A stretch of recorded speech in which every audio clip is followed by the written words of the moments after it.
Well, hello, beautiful friends of mine. How are y'all doing? Happy Sunday. I hope everybody's had a super great weekend. I do apologize for not coming live yesterday. I had three of the grandbabies, and then the fourth one came over or came back, and my daughter left her two there so she could go do some stuff. And I had kids and didn't get kids to sleep till almost 1 o'clock in the morning. We played games, we watched movies. It was super duper fun. But, anyways, sorry I did not get to go live, but I was making memories with the sweet babies of mine.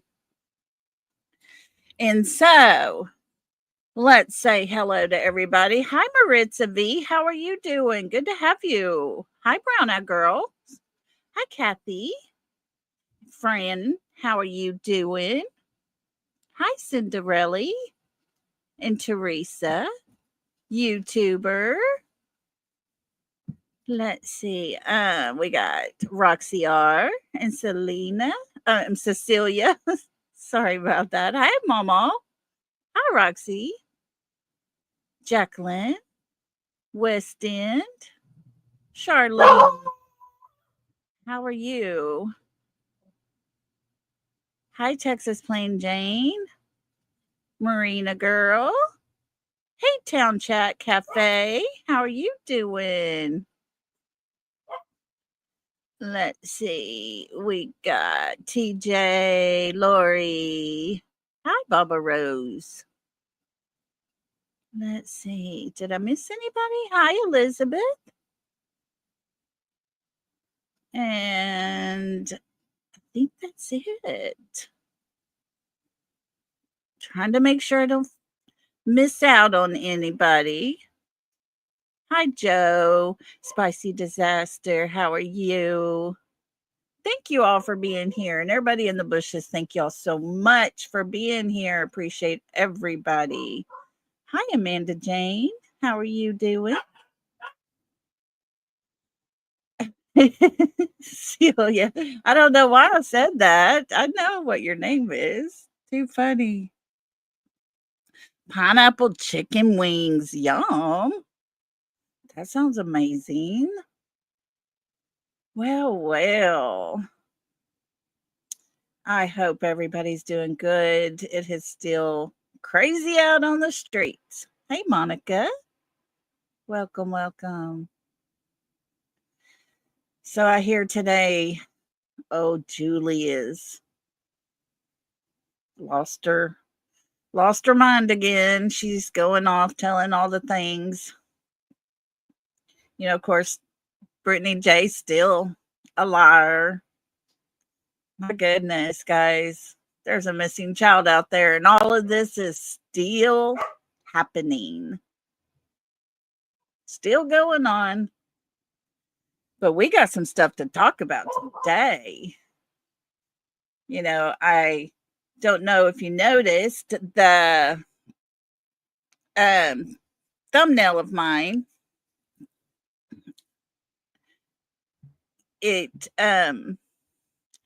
It says all those alibis and lines. Lord knows we've heard them all. I don't know if you recognize those words, if you listen to country music or not, but that is a Tracy Lawrence song called Alibis. The only thing I changed was Lord knows she's heard them all, but I put we've heard them all. We have heard some lies. We have heard some alibis. We've not heard alibis. All the things. Hey, Gypsy, how are you doing, darling? Hi, Lady for Justice. How are you doing? Welcome, everybody. Thank y'all for being here. We are starting the month of May. May the 4th be with you today. And actually, speaking of the 4th, our pastor wore a Star Wars shirt under he wears like a robe type thing, but when he preaches, but he had a Star Wars shirt on today. We had a Baby Yoda stuffed animal type of thing when we got our programs, little program things. Those were there. He had the little ones come up and he asked them questions, and one got, I don't know, it was a headpiece from Star Wars, and there was a lifesaver he gave out, a couple of different little things. And yeah, it was May the 4th be with you day. And it was really funny because his whole sermon was around the Star Wars theme, basically. There is a force that is always with you. And he related, into the same as God is always with you. God is our force. I thought it was pretty cool. And the kids, man, the teenage kids were all into it because they love the Star Wars movie. Thought it was the coolest thing they ever witnessed. And of course, that made it even better for them. But we're going to listen to some Alibi stuff.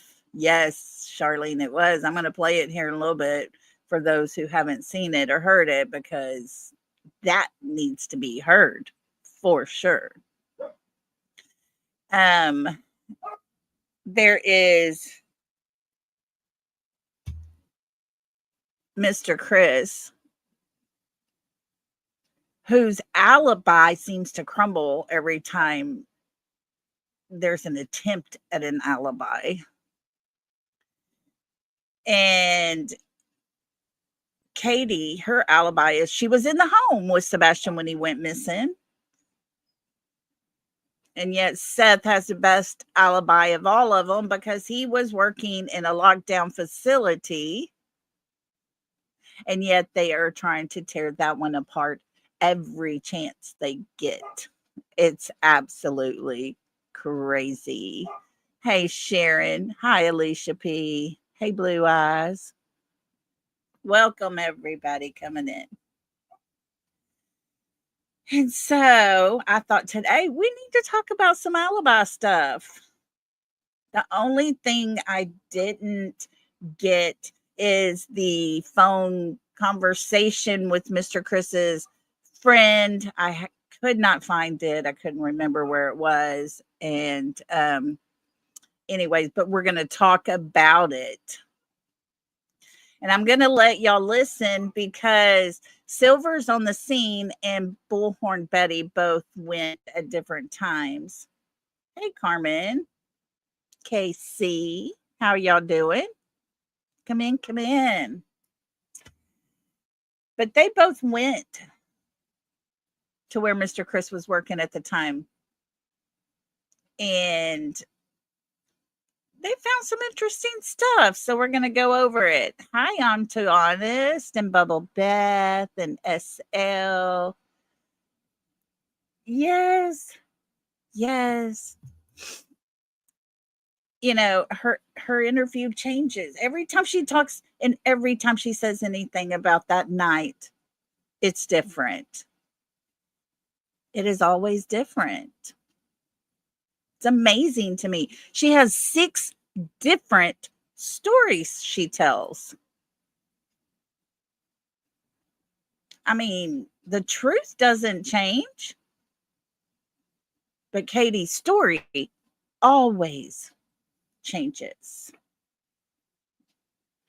Always changes. There was another America's Most Wanted today. Was it on Sebastian, Bubble Beth? I didn't know if there was more coming out on Sebastian or not.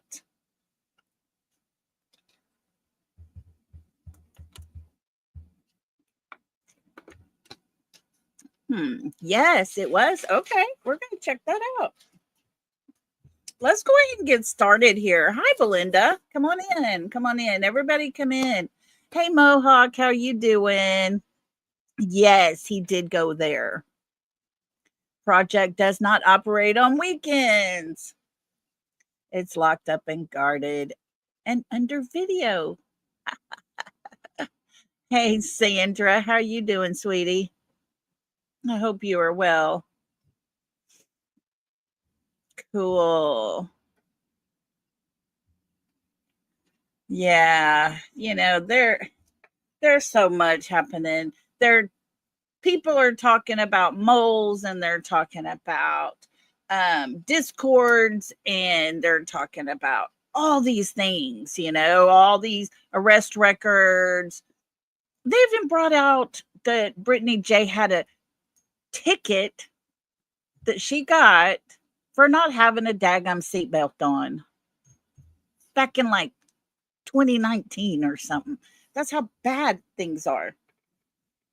Hey, Irony Rose. Welcome, welcome. So, yeah, guys, lots of stuff. But we're not going to concentrate on that too much. Lady for Justice, thank you for that. You are super duper sweet for that. We really appreciate it. And here's a happy dance.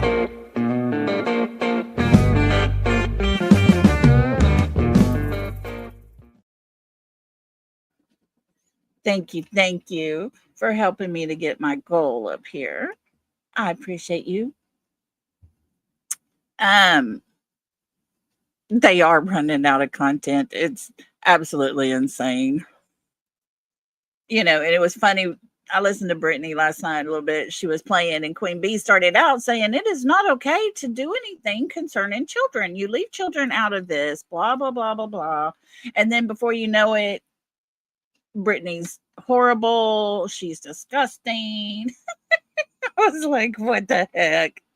They don't even know what they're going to say. They just make up their own words. Hey, Mary, how are you? And Belinda. Star Child, thank you so much. Looky here. You are so sweet. Thank you for that. I appreciate you. Here's a happy dance for you.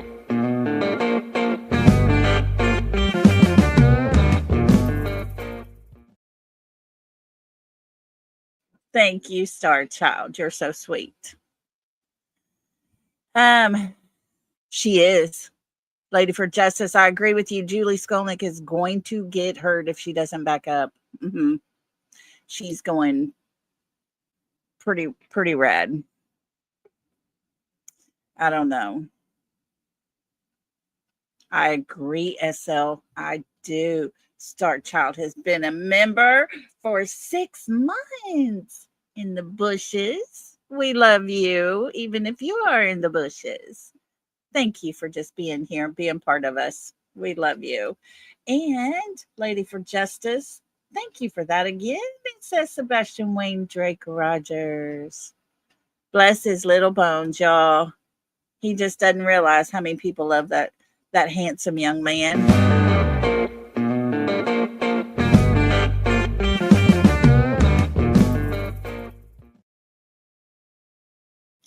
Thank you so much, y'all. Appreciate y'all so much. Y'all are so great. So great.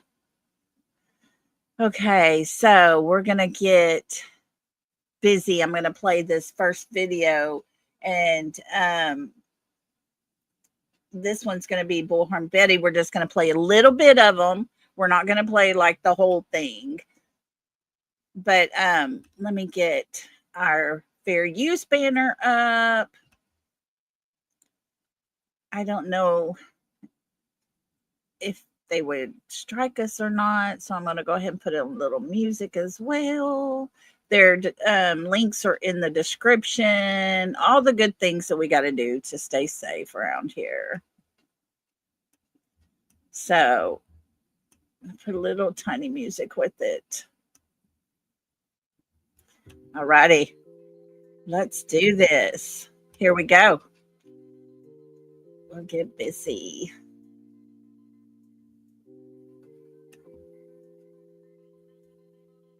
All righty. Let's listen up a little bit here. Here we go.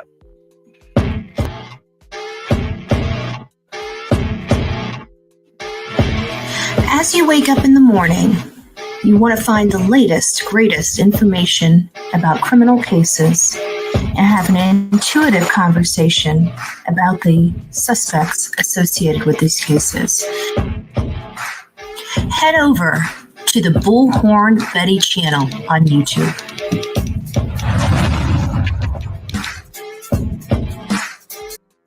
Okay, before we get into that, I just saw this. Want to say thank you to I'm Too Honest, because we got 5 new members. Guys, if y'all were given a membership from I'm Too Honest, please tell her thank you, because she is so sweet and precious.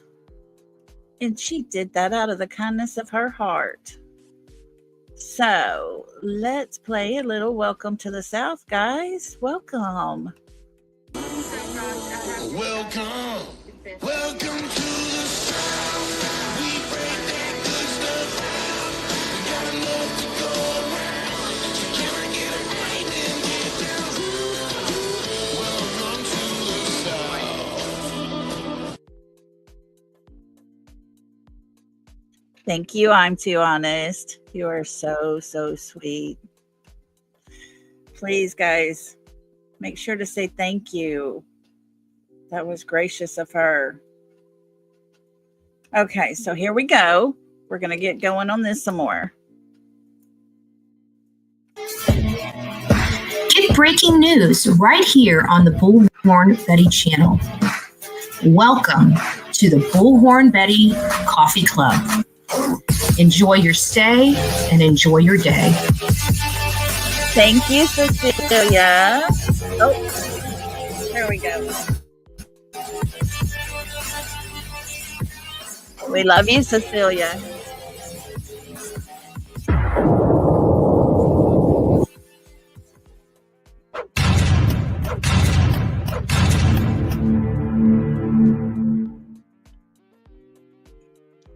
Well, hello, my beautifuls. I hope you're doing great. We're up. Happy Manic Monday. I decided to come, as you guys know, I have, I'm in Memphis. My only job today was to wake up ridiculously early and get down to St. Jude's. And that's what I did. That is what I did. So I'm not going to really spend too much time because I'm trying to eat breakfast and stuff like that. So I'm just going to throw one of the videos up. I've got 4 videos I'm going to show you right now. I'll leave it at that.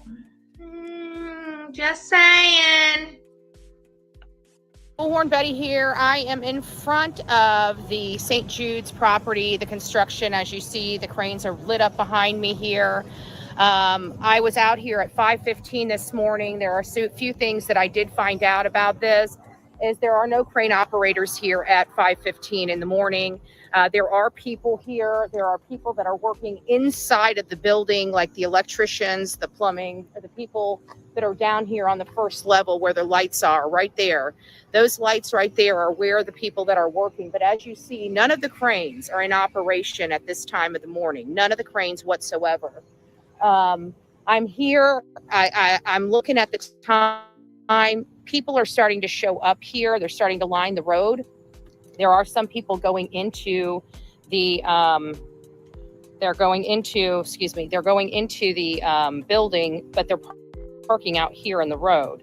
So right now it is 6:30. It's about a half hour before people need to be here for work. 5:30. It's got to be 5:30 in the morning. You see how bright it is out here at 5:30 in the morning. It is awfully bright, and there's lights. But this is what we're dealing with right here. Are there people in there? Yes, they are. Are the towers working and in operation? No, they're not. I don't know when that will happen. I'm kind of sitting here waiting right now to find out, when we start seeing some movement here, when we start seeing employees here. I can tell you at 5:15, there were very, very limited employees here at 5:15. There are very, very, very limited employees here right now. It is a skeleton crew this time of morning. People are just arriving. Monday morning, this is completely shut down on Sunday. I don't know what they work on Saturday, but I have to think that it's a full day there on Saturday. So this is kind of where we're at in this aspect of the research. Is this open at 5:15? Yes, it is open at 5:15. Would it be probable that Chris would be here at 5:15? That answer is a big fat no. What? A big fat no? Surprise. So there you guys have it. We're out there. There were people there. There were absolute people there. He's worked at this construction site. Gypsy is right. They also didn't work weekends. Surprise. Long enough to know that people are arriving there. Some of the different employees doing different trades, not the cranes. Like you got electricians in there, you got drywall people in there, you got concrete people in there, you got plumbing people in there. You got a bunch of different. You got people in there putting in the walls on the first floor. You know, that have to construct the walls and how that whole first floor is going to flow. They got to put all that stuff in. So they have lighting inside that area. So the lighting's already there. But the people that are there working are the ground crews that are working inside the building, not on the exterior of the building. There is no exterior workers that I could see that are doing exterior work. Everybody was inside the building, working in their various jobs. You could see, and it wasn't like 20 employees or something like that. I mean, it could have very well been. I only seen probably we had 2 people at the gate, one with the sign just sitting there, one that was actually doing something. Then we had 1, 2, 3, 4, 5. I don't know. I counted about 12 people there. About 12, under 20 people were that I could visibly see. And I drove the entire, like it's a circle, you know. So I got every single angle of that construction site from all 4 sides. Alicia says, I called St. Jude's also very early in the case. Absolutely no work on Saturday or Sunday. What? So that means Mr. Chris was not working the weekend? Shut up. No way. Surprise again.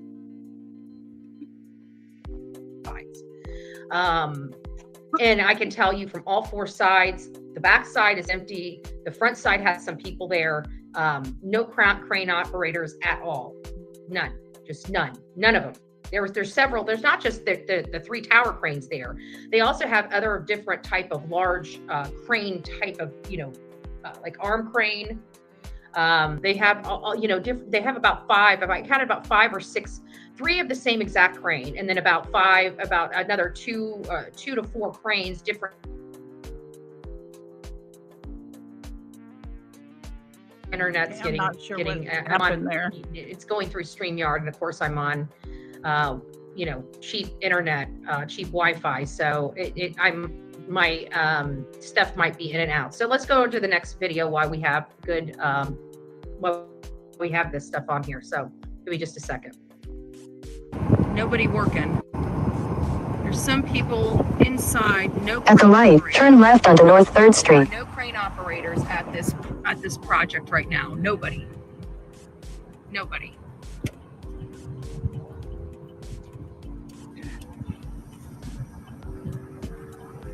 In 1,000 feet, turn left onto Jackson Avenue. Nobody's here.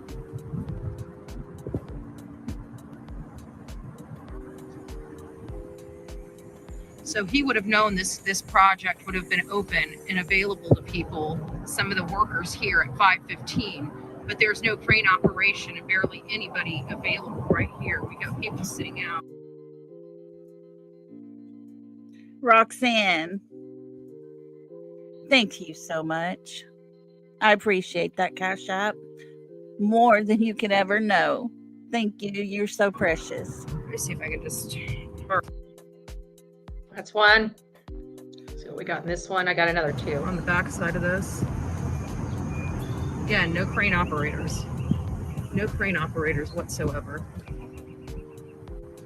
There's no crane movement. They're in the same position they were in last night. This is the other side. Yes, of the project. Legally Blonde. Again. Yes. Legally Blonde said, so Sunday he could drove back to Tennessee and helping Katie. Yes, yes. Thank you, Roxy R. You're so sweet. No crane operators. No crane operators. There are some people that are showing up for work inside of the building. Turn left, then continue straight. Inside of the building. You know, I wonder, I see in chat y'all talking about that, CP never went back to that job site. Never. Kind of wonder, was he too embarrassed when everybody found out he actually had a wife and a child and his stepchild was missing? They didn't even know nothing about it. He never said nothing. I would be a little embarrassed, wouldn't y'all? Welcome, everybody. And then lastly, then we'll get back. So guys, we're here. The gates are, one gate is open. There's one man working literally right by the gate, but there's nobody else on the job. Literally nobody. So I know it's a little hazy for you guys up there, but I'll pull you guys down here in just a second when we roll by. Roll by now, look.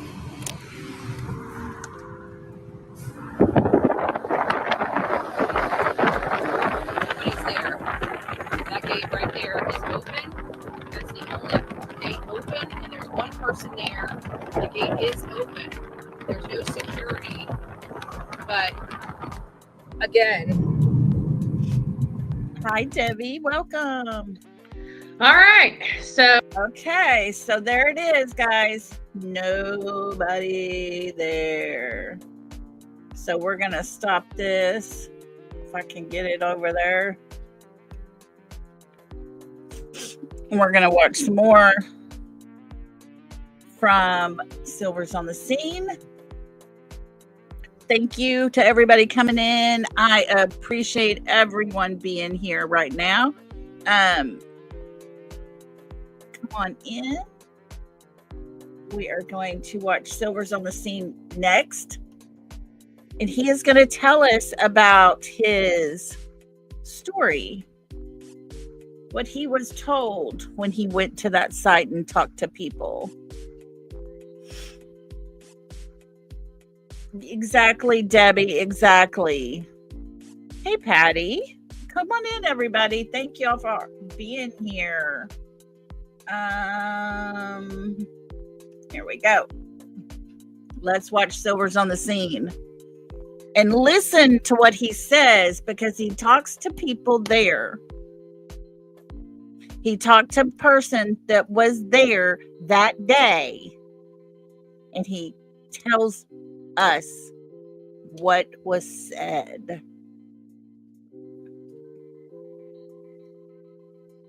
Yes, when Betty was there, Chris was not working there. Therefore, she was not hunting him down. She wasn't stalking him. Here we go, guys. I started asking questions, but how I got to speaking to someone, it just came to me. Hey, Rhonda. It's one of those things where I fully believe Silver's on the scene.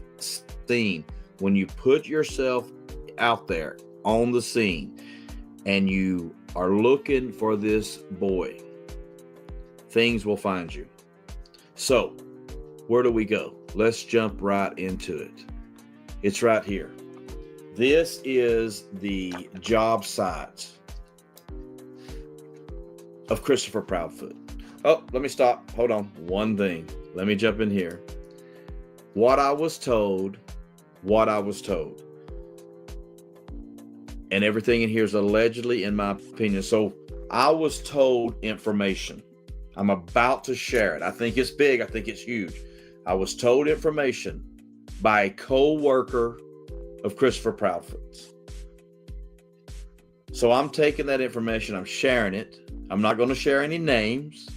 Okay. There's a couple of details. I'm not going to get too specific.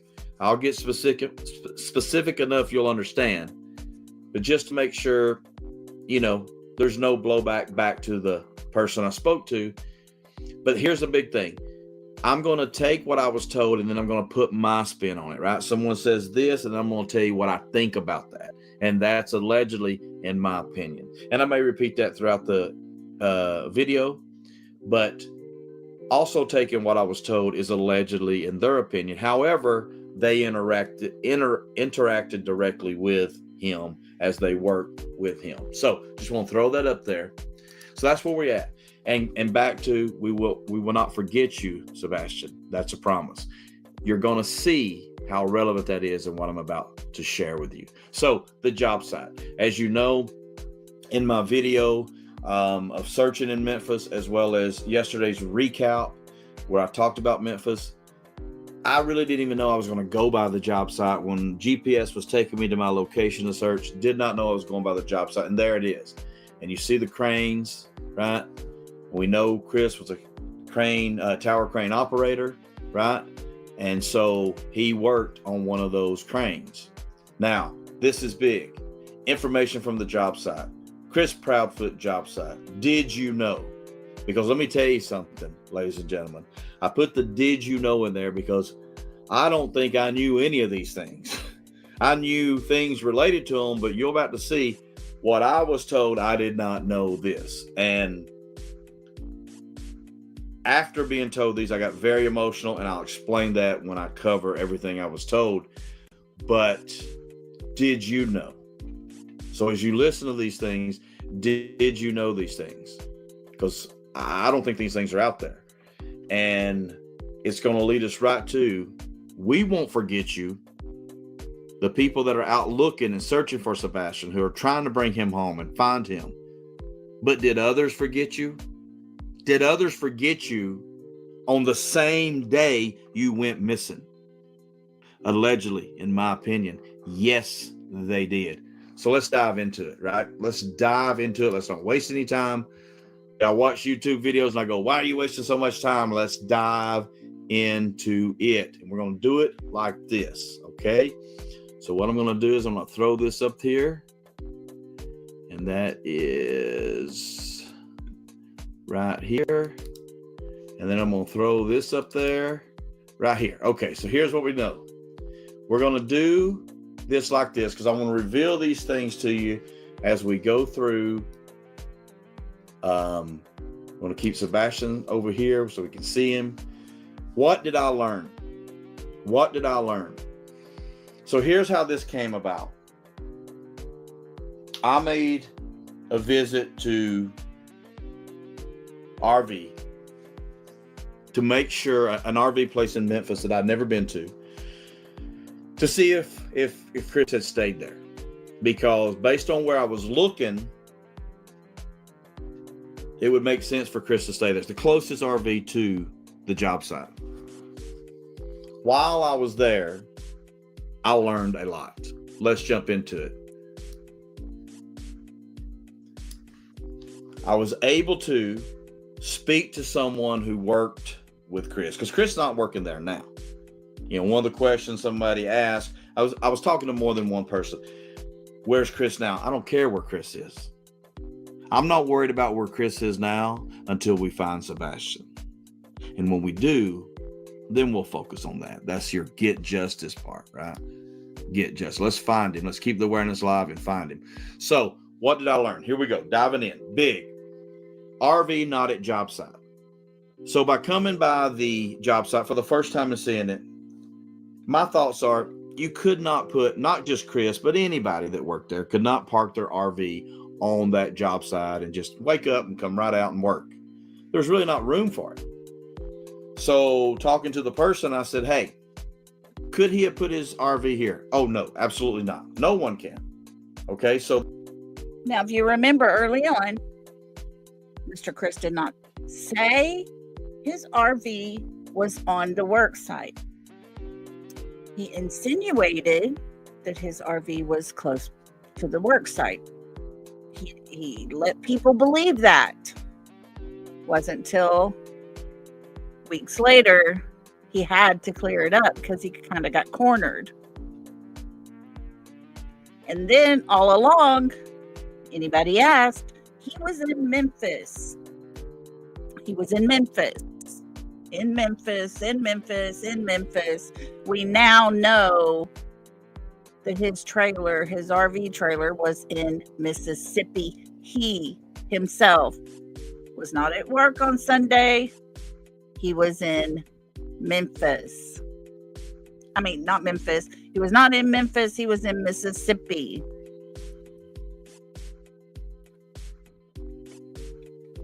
So there were a lot of comments. Oh, Chris was at the job site, his RV. It was not.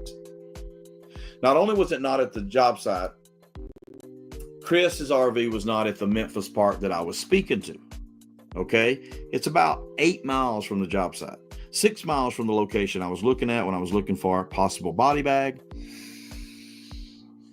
Great, straight shot into the RV.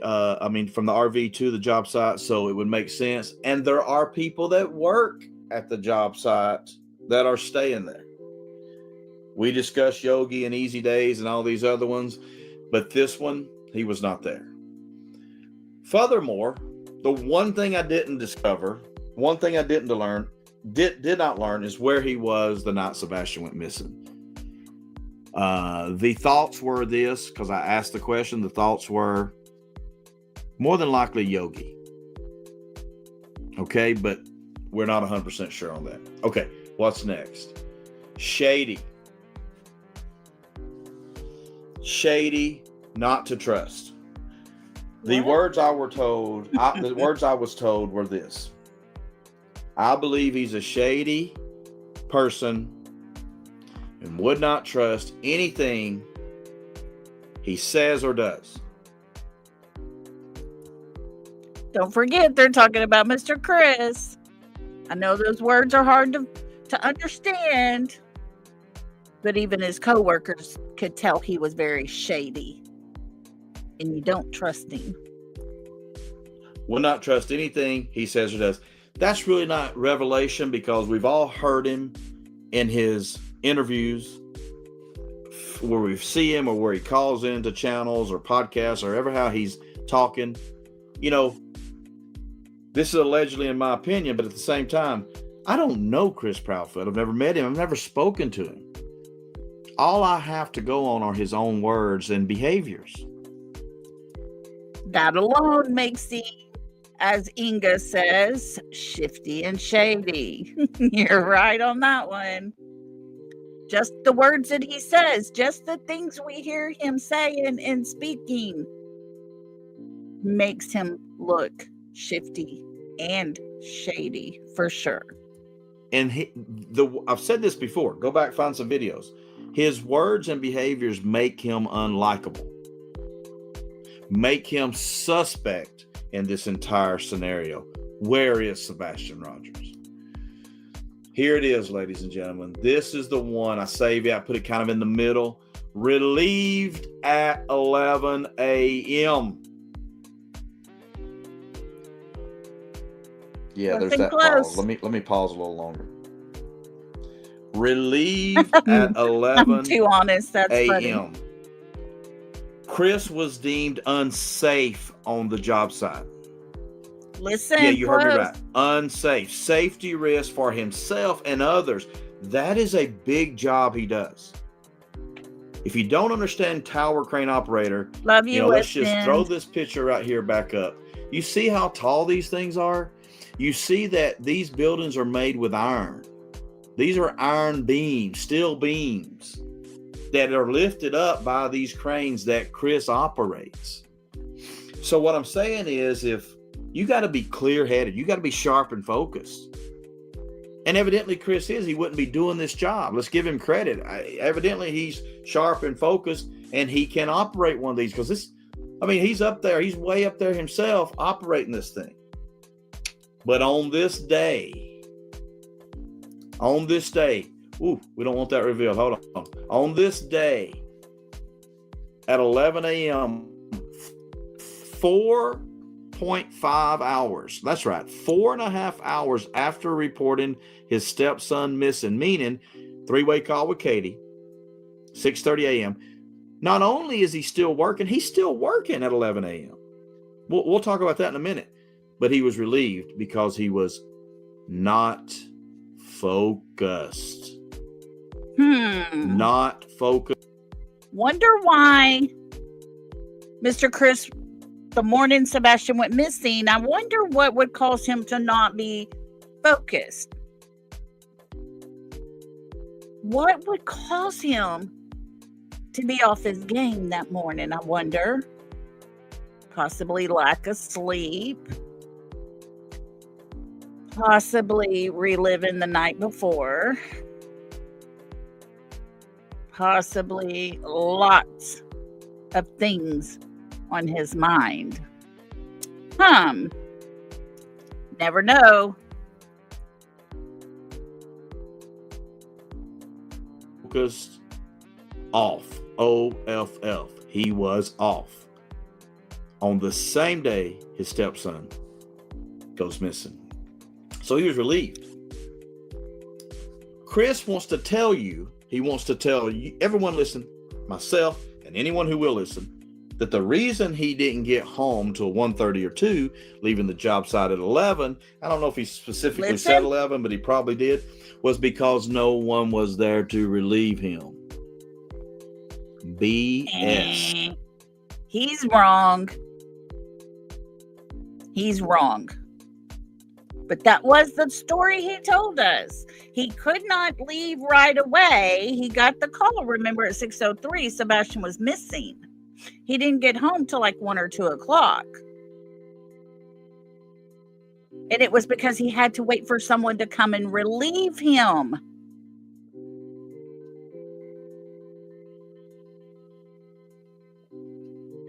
Keep listening, folks. Keep listening. Allegedly, in my opinion, but hey, I've been told there were more than one relievers. There was at least one reliever and possibly 2 on the site that day. Come on, Chris. Let's move on.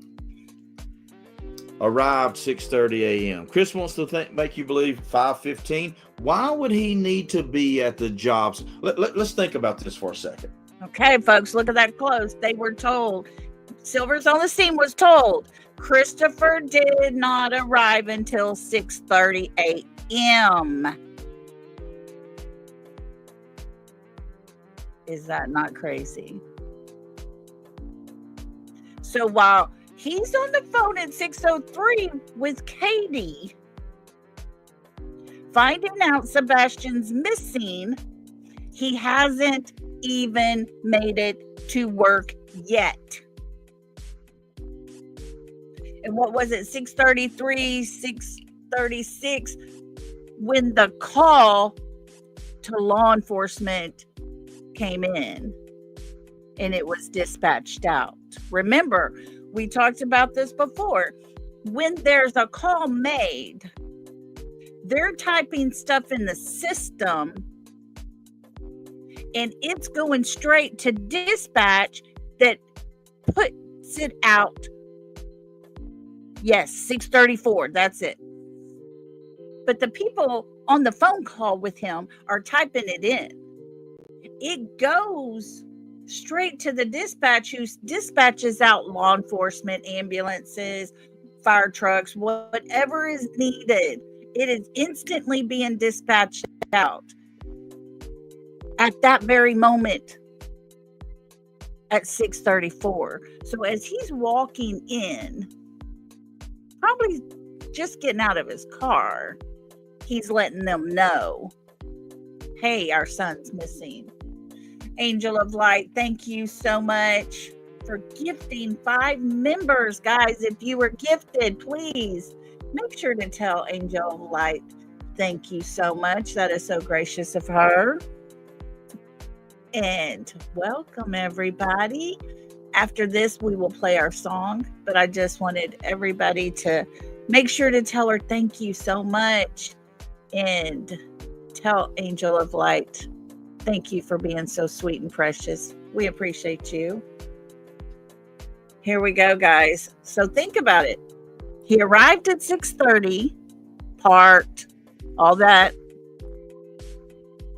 It's not saying he was out of his car walking into the job site at 6:30 because they don't start till 7.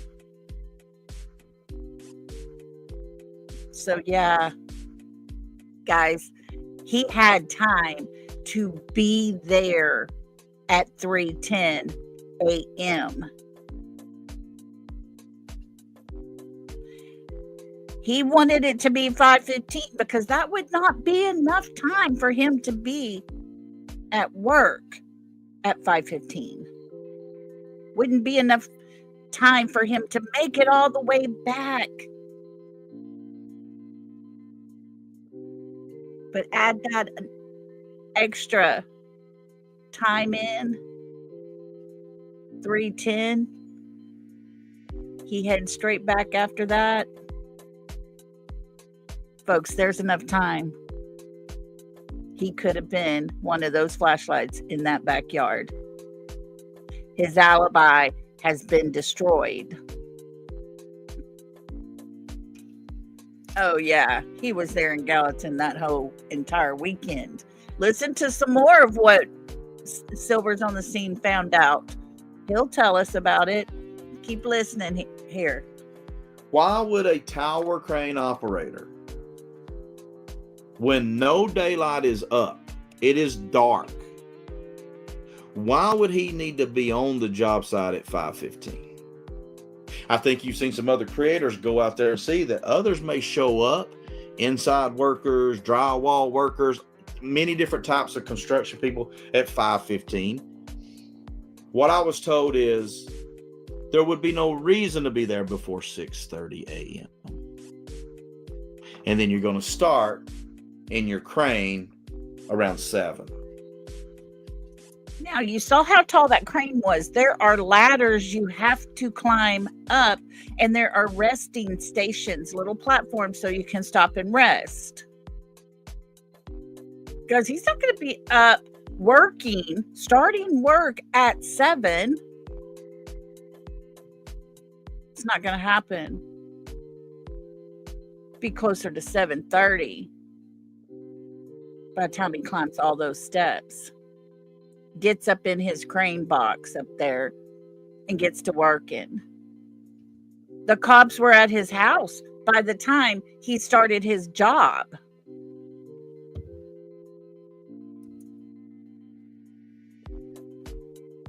"6:30 is when he's reporting his stepson missing. 4.5 hours later, he's relieved. Why tell us 5:15? Come on, Chris. Yeah, Mohawk. Focus off. Get all that stuff OFF. ready. Unlike other days. I told you, Ooh, I'm going to give Chris looky credit. I here. will give people credit whenever I can. I'd like to give Chris a lot of credit. Chris, you're listening to this. Talk to me. Email me, silversonthescene@yahoo.com. Silversonthescene@yahoo.com. Silversonthescene@yahoo.com. You are making yourself unlikable. You are making yourself untrustworthy, shady, not to be trusted. Words and actions. Words and actions make you like that. Your What? Mr. Chris made himself look that way. How crazy is that to think of? focus was off, unlike other days. You ever watch Columbo? Columbo will notice when someone's focus is off. Law enforcement notices when someone's focus is off. Let's refer to other cases, high-profile cases. Just think about them. You'll hear on the media, you'll hear about law officials going and saying, hey, yes, his eyes. Jim, Exactly. how was Bill the day his son went missing? Was he normal? Was he upset about his son?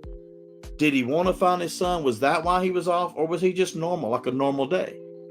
Oh, Mohawk Mom, looky here. She says, wait, say he was there at 5:15, but Mommy's car was seen at Worsham's. Odd that it is the same time. And Mr. Chris is very particular about his times. He doesn't just say, 5-ish, little after 5. It's 5:15.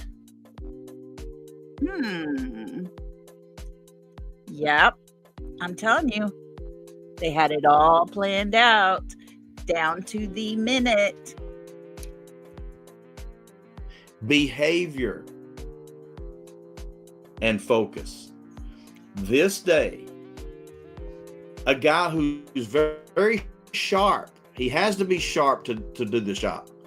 But on this day, his focus was off, unlike other days. And we're going to end it with this, and we'll cover them all. Looky here, guys. Listen. This is the kicker, ladies and gentlemen. So let's just say I get relieved from my job, okay? My whoever it is that comes over Caroline. and says, hey, man, we're going to have to pull you off. You're just not focused. Caroline said Chris needed a 3-hour window to beat feet back to Memphis. Yes. It needed to be 5:15 when he got there so that he could not have been there at 3 a.m. when 2 flashlights shortly appear. He needed an alibi, but his alibi, just with Silver's right here, is completely crushed. Completely crushed. In this very last part, listen real close to this. And welcome everybody coming in. I appreciate you all being here. Listen close to this. Then you would think, okay, so let's take Chris's words. I was relieved when they got a reliever. That's why I had to work till 11, okay?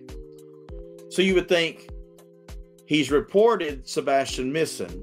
He gets off the phone at 6:30, turns to his supervisor if he's on the site there or on his way to the site. When he gets to work, hey man, my stepson's missing. I need to get out of here as soon as I can. Remember, he had already heard before he got there. Because he didn't get there until 6:30 a.m. Katie called him at 6:03. He knew for 27 minutes before he arrived and got out of his car at work that his stepson was missing. But yet he went in, he went about his day, and they finally relieve him at 11 o'clock. But he never told them Sebastian went missing. Never said a word. Let's listen some more. Now, I would leave right then. Hell, I would call him. I wouldn't even be on the job site. Soon, I would be headed towards Hendersonville while I'm on the phone with Katie and the law enforcement and the sheriff or whoever they called, right? And I'm like, I'm on my way. I would have probably been there 3-hour drive. We know this. I've done it 5 or 6 times, 3-hour drive. I'd have been there at 9:30. I don't think Chris, out of his own words, got there till 1:30, 2 p.m. He was working. Thank you, So Cecilia, for the cash app. And you would think he'd go, I'm so sorry. I know I'm off. I probably shouldn't have been working. My stepson has disappeared. We don't know where he is. He didn't, though. He didn't report Sebastian missing to his work. What? So let's think about this. Hang the phone up with Katie. Law enforcement's descending on her house. Boom, big searches. Everybody's out looking for Sebastian. Chris Proudfoot, allegedly, in my opinion, based on what I was told, gets off the phone and goes to work. And 4.5 hours later is still working. I'm just visualizing moving those levers and pick. How do you do that, folks? How in the world does a person go to work, act as if nothing at all is wrong? How is that?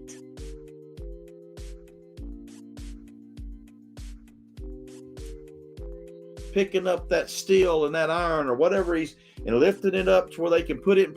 He's working, and his stepson is missing. His wife is all sorts about herself. Ladies and gentlemen, what is going on? Are you 4.5 hours later? Now, here's the question I have. He was relieved Not his doing. He didn't say, raise my hand, stepson's missing, get someone over here for me. He was working. The first question I have, what would have happened had he not been relieved? Would he? Inga said a psychopath can. You are so right on that one, Inga. Because you think about it. Not one of us would have stayed and worked and not told them anything. Your mind would probably be off the chart insane at that moment. But he goes about his day as if nothing is going on. Hey, Brianna, how are you doing? He just goes on about his day. And today, we hear him saying he is protecting his wife. But I guess that protection didn't start until after he left his work, and the very next day, less than 24 hours, left again to go back to get his camper. His travel trailer was more important than staying and helping and protecting his wife. But now it's important. Now it's important. After she's made so many mistakes. After all the mistakes she's made and talking to people, he's going to protect her now and speak for her for sure. Well, I'll tell you this, Gypsy. It don't take you no 17 hours to clean up a camper. I go to the lake all the time. We have a place there. And in less than 2 hours, I've got floors mopped, vacuumed, sheets changed, everything done to the outside that needs done, and the tank emptied and all the good stuff. Less than 2 hours. There ain't no 17 hours about it. Crazy. Would he have worked the full shift? I'm assuming 7 to 3. Maybe they go 7 to 7. I don't know. 7 to 4. Would he have worked the whole shift? And then told us that there was no one there to relieve him?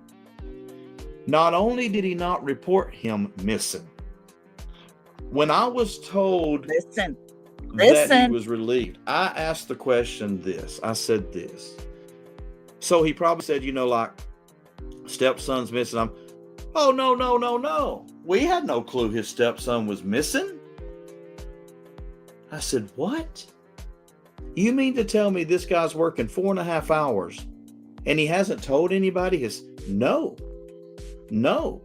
We didn't learn this till after he was gone.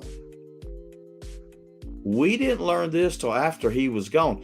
We didn't learn this until after he was gone from the job site. Why? That's one of my big questions. Why would you not tell them the minute you got out of your car? You should have sought someone out and said, hey, look, I just got a call. And my stepson is missing.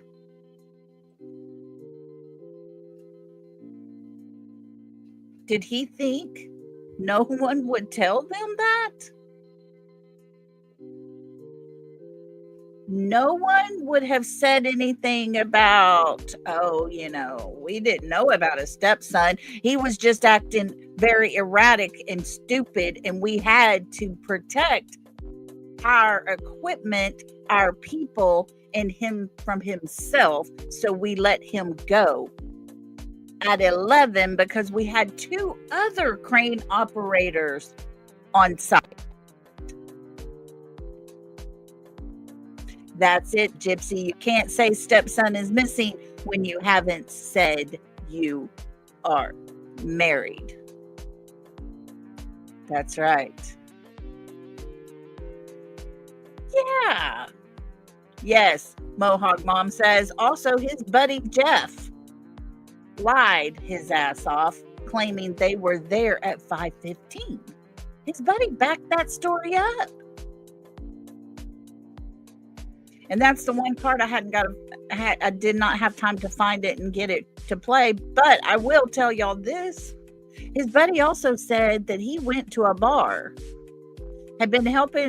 Chris had been helping him put up some siding or something and weatherproofing his camper and stuff. And he went to a bar, but when he left the bar, Chris's truck was still at his camper. Folks, his buddy Jeff lives in Memphis. Chris's camper was in Mississippi. I don't know where the hell this man went to a bar at for him to be able to drive past Chris's camper in Mississippi on his way home to see if Chris's truck's there. His home is in Memphis. Just more lies. More lies, more lies, more lies. So, ladies and gentlemen, what is going on? I think we've been asking this question since day one, day two, September 26th, February 26th, February 27th. And now the questions just flowing even more as we're learning this information. So let's recap. Let's recap like this. Let's follow a timeline. I agree. Katie calls Chris, can't find him. Okay? These are what they're telling us. Can't find him. Let's call the sheriff's department. Why, Katie? Why, Chris, you didn't call 911? 911. 911. Beep, beep, beep. 3 numbers. Boom. I'm going to ask a question. Was it because 911 is recorded? Yes. Allegedly, in my opinion, that's why you didn't call 911. So they report him missing. Chris then gets off the phone with Katie and not get in his truck and head east to be by her side to look for his stepson. He started working. Tells us had no one to relieve him. Now we know there was at least one there to relieve him, if not 2. And that he didn't stop working at 11 on his own. He was relieved. He was pulled off the job because focus was off, unlike other days. Exactly, Bo. Yes. His behavior was off. He's a sharp guy. Off. Let's go back. I keep going back to this. He has to be a sharp guy to operate these. But on this day, the day this boy went missing, his stepson, focus was off. What else? Do not trust him. These are people working with him. Who knows you better than really 2 people?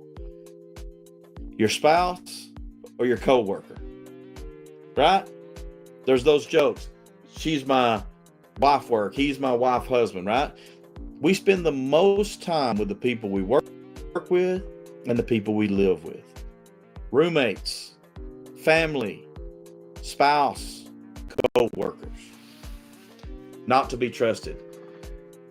And no, he could not have that RV. Nobody could on that job site. So, what do we say with all this? We scratch our heads and we go, wow. So for me, when I approached to ask, did Christopher Proudfoot stay at this RV? I was looking at a minute or less. Yes, no, take the flyer, thank you. This turned into about 15 to 20 minutes. Now, I did leave my phone number, and I don't expect a call. I'm not looking for any really more information because let me get to this part. And that's this. And I'm going to bring him center here. Ladies and gentlemen, I've told you, I'm compelled to find Sebastian Rogers. I'm compelled to do whatever I can when I'm not working my full-time job, providing for my family to pay my bills. When I have time, I'm looking for this teenager, this boy who should not be missing. Amen. Okay?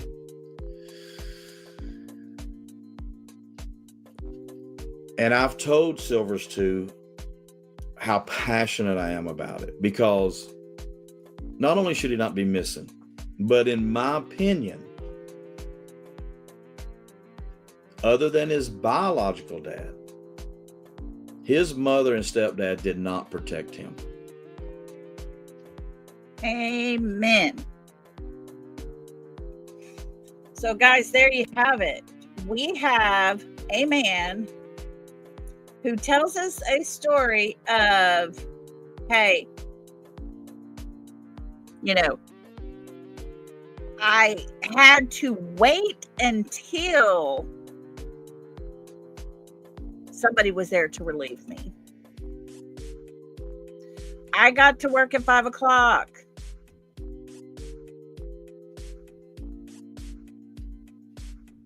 Nothing but lies.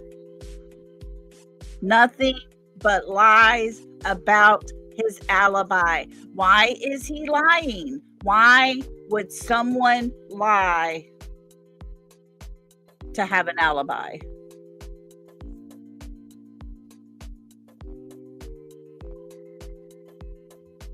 Because they're guilty, possibly. Because he was there, he just didn't want people to know he was there. He is covering up something. Does that mean he harmed Sebastian and did away with him? I can't say he did or didn't, but I can say this. Everything we've learned just in these 2 little short videos that we've listened to puts Christopher in Hendersonville at 3:10 a.m. when flashlights were walking across the common area in the back part of their home to a waiting car where they could have easily loaded Sebastian in there, taken Chris to his car, and he could have got in his car and headed back to work. And to make it as if there's not a big issue there, he did not even tell his co-workers his stepson was missing, and he had known about it before he ever got to work.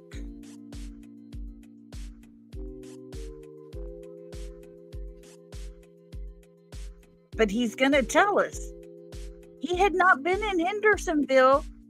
No, wait, let me stop myself. Let's correct that. Completely correct that, because that's not what Mr. Chris says. He does not say, I was not in Hendersonville. I was not in Sumner County. He doesn't say any of that. Mr. Chris tells us, I have not seen Sebastian since the 1st of February until the 26th when I got home. His words, folks, those were his words.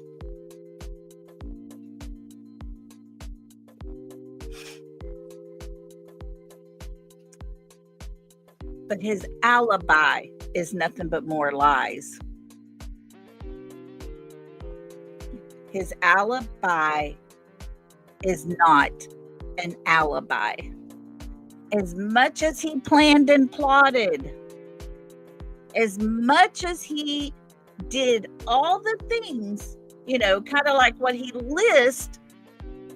Let me turn off this music really quick here. Okay. Like what he listed for us on his profile,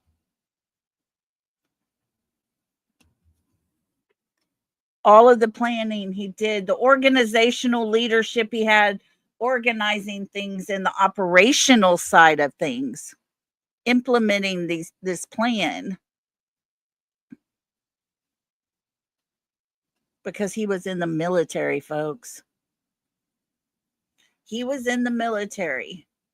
And let me just read to you something here. Speaking of military, because this is very, very interesting to learn. It says, let me get it big here so I can read it here. Oh, sorry. Okay. It says a soldier, and this one is talking about, they were talking about Vietnam, but a soldier, especially those in special forces or intelligence age units, might have knowledge and techniques to avoid detection by dogs, including the use of canine deterrence or other methods to distract them. The expression, not leaving a scent for dogs, is an idiom. And in this context, it's a way of saying one knows how to avoid being detected by dogs. When you're in a war, you're going to do everything you can to find out where the other team is at, the bad guys, you know.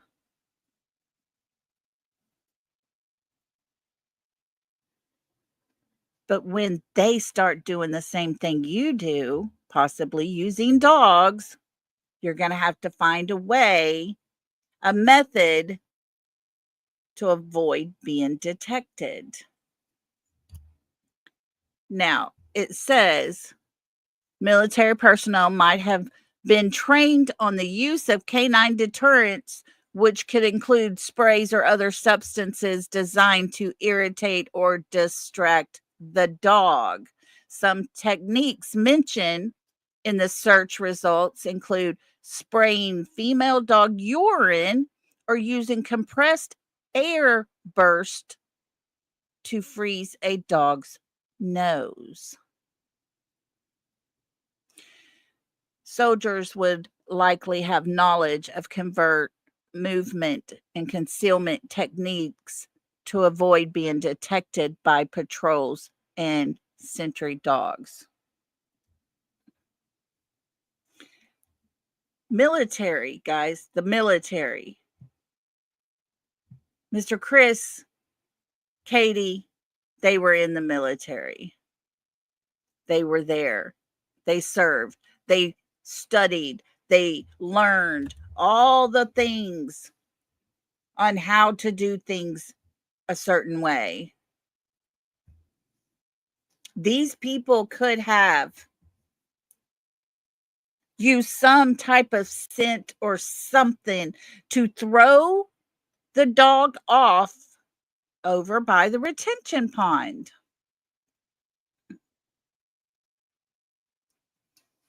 Isn't that something?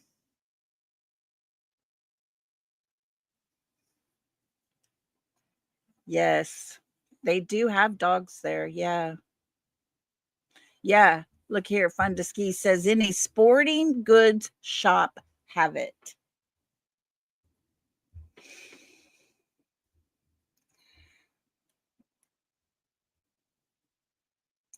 I don't understand why a parent would want to use their military experience and training and then turn around and try to play as if they're innocent and they have no clue. What happened? He just disappeared, walked away, vanished. Poof, he was gone. Hey, couponing, how are you? Legally Blind, everybody that's coming in. Appreciate everyone that's here. And speaking of these things that Mr. Chris has said, let's listen to 5D and what he put out today because it is super good. And he says, look at what Chris and Katie have, let me pull it up, make sure I say the right word, intentionally left out of the America's Most Wanted show. Exactly, Brianna. They both knew exactly what they were doing. Isn't that something? Here we go, guys. Let's watch this.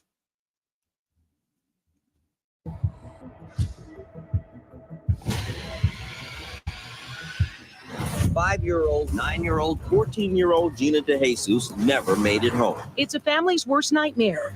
A son, a daughter, a loved one. We're doing everything we possibly can to help you. Gone without a trace. America's Most Wanted has brought justice and hope to families across America, helping to bring more than 65 missing children home. Thanks to some tipsters, Elizabeth Smart was recovered alive. Now we carry that legacy forward with a single mission: to bring the missing home. This hole in my heart where Chelsea's supposed to be. We've assembled a team to lead the search, boots on the ground. From America's Most Wanted, Callahan Walsh. She doesn't even know that she's a missing child. Folks, this show is amazing. They have done some really great work. And it is so sad to me that Katie and Chris go on that show and they play a game. They played the game. They didn't let them come to their home. They set up in the kitchen these fake little toy looking things. There's a ball glove there. Sebastian didn't go outside. He didn't like to get dirty. And anybody who knows anything about kids playing baseball, they're going to be dirty. They sit there and steal a story that the father had told, that the mother had tried her best to debunk it. So here we go. Let's keep listening. Gabby Petito's father, Joe Petito. Much those of you that continue to support Seth, we appreciate you. As most of you know, we had a special guest planned for tonight. I had reached out to Joe Petito about a week ago and asked him if he would like to come on and support Seth and Sebastian and talk about Gabby's foundation. And of course, he was, as always, glad to do that, glad to help, and appreciated us asking him to do so. Unfortunately, as I had a phone call this morning. I guess there's some vile people in the world that, still don't want me to find my son, still putting up opposition, and decided to be, that bad portion of humanity and threaten somebody. So they're talking about Joe Petito, whose daughter we all learned about and came to love and followed her case really close, Gabby Petito. Her family now helps missing people. Their families, they're there. They have an organization, a nonprofit they created, and they're doing good things. That man was threatened when people found out he was going to come on the show with Seth and Tony and talk about things, about Sebastian and everything. Just like the United Cajun Navy, just like the Uvalde group. People are being threatened all over this case. Yeah, he's been there, Catfish. And that's not, what a great person to have working with you.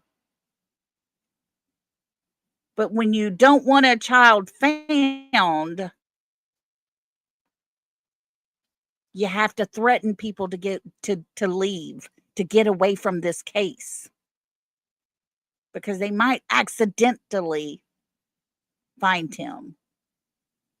And then people will be in trouble. So let's make sure to threaten people and make sure they leave. Leave the case. Quit talking. They don't want anyone to get close to finding Sebastian. And that is my opinion. Unfortunately, I understand. I don't want him and his family to suffer from anything. So I just think it's really vile that people can still do that. I just want to find my son. So I talked to Seth this morning, asked him specifically what Joe had said. He said that Joe had told him that he had been threatened. His family had been threatened. His foundation had been threatened. I had no reason not to believe Seth, but I also wanted to talk to Joe myself. So I reached out to Joe, and I apologized to Joe for anything he was experiencing on our behalf. Asked him more specifically what it was that had happened, and he said that he was threatened to have his personal information put out there, and Gabby's foundation was actually threatened as well. So we're not going to dig any deeper into that. I just would like to say that it saddens me that anybody would threaten his family or his foundation. But Joe, if you're listening or you hear this, again, apologies on my behalf and Seth's behalf that you had to experience that. I'm blown away that there are people that are that determined to keep two grieving fathers from connecting, but we're not going to give that any more airtime, nor are we going to call people out specifically. Car was parked literally right here. True crime podcaster Payne Lindsay. Somebody needs to be asked some hard questions. Former undercover detective Derek Levasseur. Maybe someone out there can do something. And survivor and advocate Elizabeth Smart. I'm here because you deserve your brother back home. Working with investigators and listening to families. Why would he take the van? Why would he take my phone? There's no more waiting. Tonight, we're going to find them. Someone knows something. This little girl is still out there. We need your eyes. We need your voice. We're one tip away from changing the course of this case. We need your help. It's a missing piece to the family. I miss my son. We were given information that you guys have left the home. Is that true? Yes, ma'am. Why? I'm going back to work. You're going back to work. What about you, Miss Prophet? No, I'm not going back to work. Not yet, at least. Did you leave the home also, Miss Proudfoot? Yes, ma'am. Why? To accompany my husband going back to work, and then I'm coming back. Poor little Chris. He couldn't go to work on his own? My question is, where was he going to work at? Because he didn't go back to his job. Why does a mother have to accompany her husband to go back to work? Why? He did this all the time. He went to work on his own. He set up the camper on his own. He did this all the time.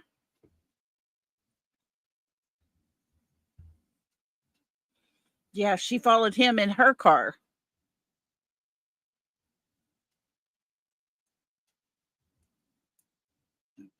Exactly, Bo. That's what I think too. I think this is when they went to Oregon.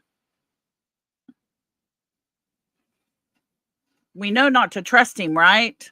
Even his co-workers knew not to trust him. He's shady. I'm telling you, folks, their words make them look bad. A mother's child is missing and she's accompanying her husband while he goes back to work, leaving the home where her child disappeared from, ran away from.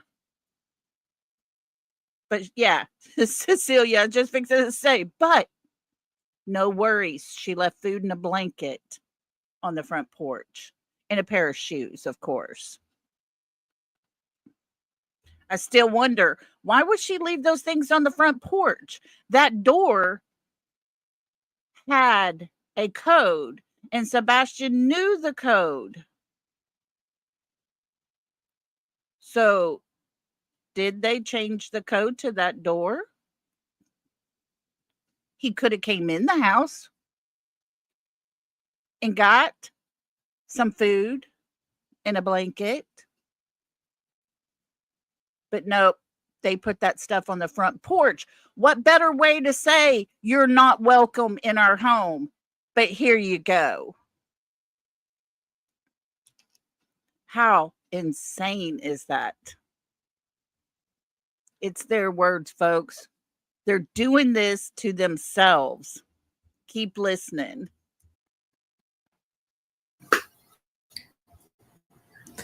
Okay, when will you be back? Do you know yet? No, not yet. Are you concerned about being away while the search is ongoing? Absolutely, I am. Then why are you going? Because my son could be anywhere, and we're looking everywhere and anywhere. You very often look away, don't look at who's asking you questions, show no emotion. Much has been made of that. And I'd like to hear your response. I'm not judging one way or the other. I'd like to hear your response. So the fact of not looking at the camera all the time is because a picture of my son is sitting beside me, and I'm looking at him. As far as the crying thing, I have been crying off and on nonstop for a month. Poor Katie. She cried for a month. Guys, she cried for a month. I cried for 2.5 years straight, every single day. And I've said it before. When you are in that much grief, you don't have a choice when those tears hit. It is out of your control. Your body completely takes over. But she's been crying for a month. So, yeah, I'm not going to cry here. Wah. Good evening. I'm Harris Faulkner, and this is America's Most Wanted Missing Persons, a new show following the lead of the iconic true crime series. We have one mission: to bring missing loved ones home.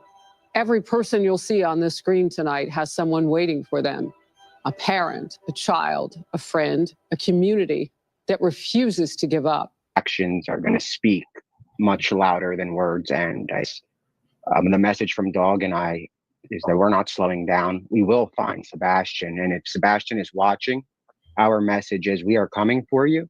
We are going to find out what happened to you. Everybody responsible will face justice, and they will be tried. Crystal, I agree with that, what you just put. And I do wonder, was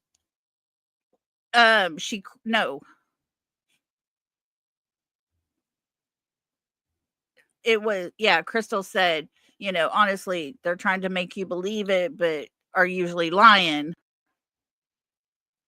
Town Chat Cafe. I have that question. Was she crying because she is guilty? Was she crying because she knows what happened to him? Huge questions there. Both of those are red flags. And those definitely crossed my mind from the very, very beginning. We're in it for the long run, and we will bring Sebastian home. If you're watching this, Sebastian, we are coming for you. And if you get access to a phone, dial 911. Tell them who you are. Tell them you're Sebastian Wayne Drake Rogers, and that your daddy is looking for you, and that you are wanted by a lot of people. You have a loved lot more by a than lot of friends. people. There are millions that are waiting to welcome you home. We, on behalf of Seth and myself, we appreciate all you and At Night and Dog and your entire team is doing.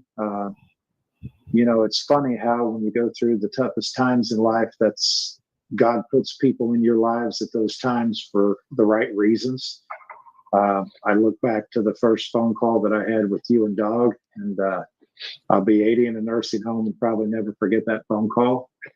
But you know, it was the prequel to probably a long relationship. And, you know, we are grateful to have you supporting Seth, looking for Sebastian. We're grateful to have you as a friend. And Debbie, yes, they have completely shut Nick down. They have.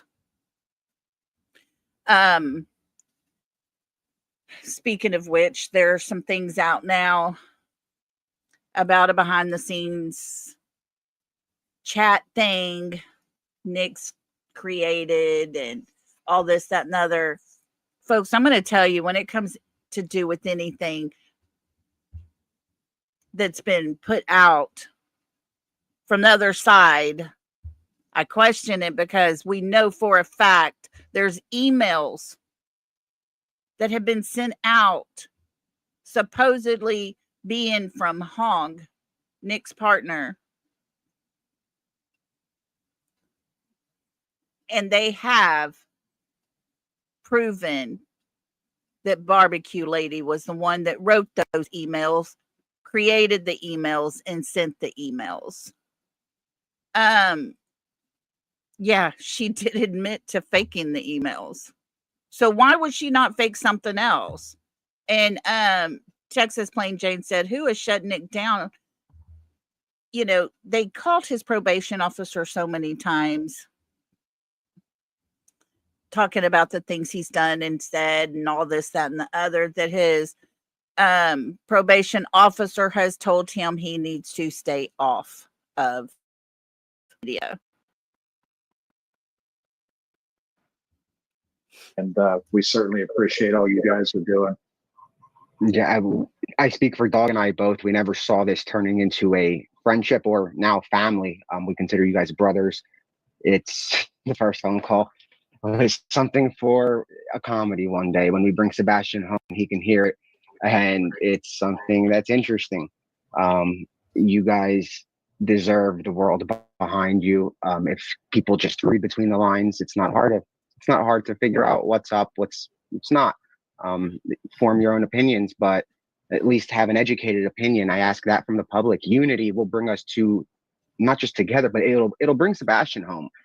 We don't have to agree at all, but we can bring Sebastian home if the unity stays there, it builds, and we're not, the only side is Team Sebastian, and that is Mr. Rogers' side. That is Mr. Rogers' Team Sebastian. We are Team Sebastian, and we are going to bring Sebastian home, whether it's us, whether it's the FBI, whether it's TBI, whether it's Sumner County.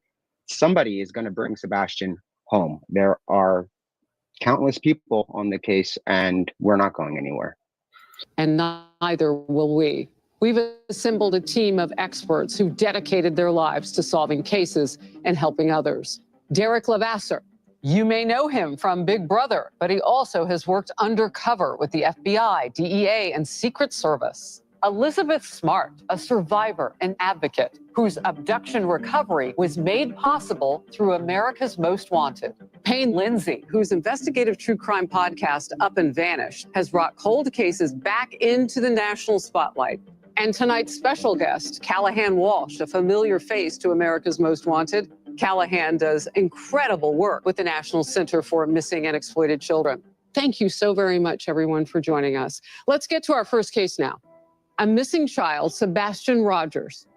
On February 25th, 2024, Sebastian's mother said goodnight to her 15-year-old son. The next morning, Sebastian was gone.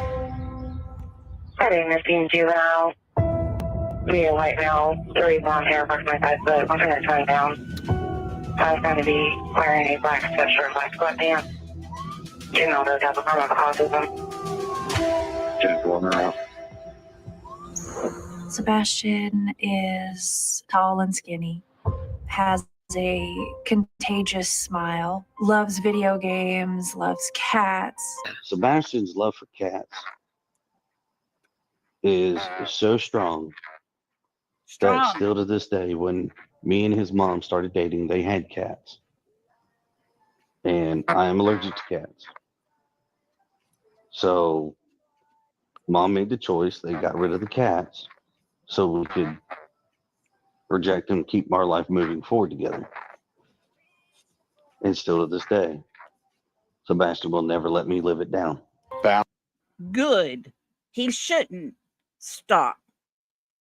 That man could have took allergy medication. It's sad.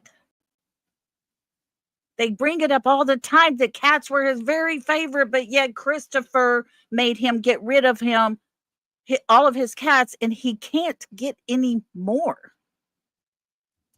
Boundless amounts of energy. Sebastian reminds me of a deer prancing through the woods, you know, enjoying the smell, the breeze, new things. That's my son.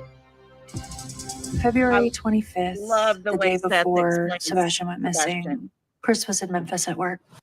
Chris wants to tell you, he wants to tell you, everyone listen, myself and anyone who will listen, that the reason he didn't get home till 1:30 or 2, leaving the job site at 11, I don't know if he specifically said 11, but he probably did, was because no one was there to relieve him. BS. He was off.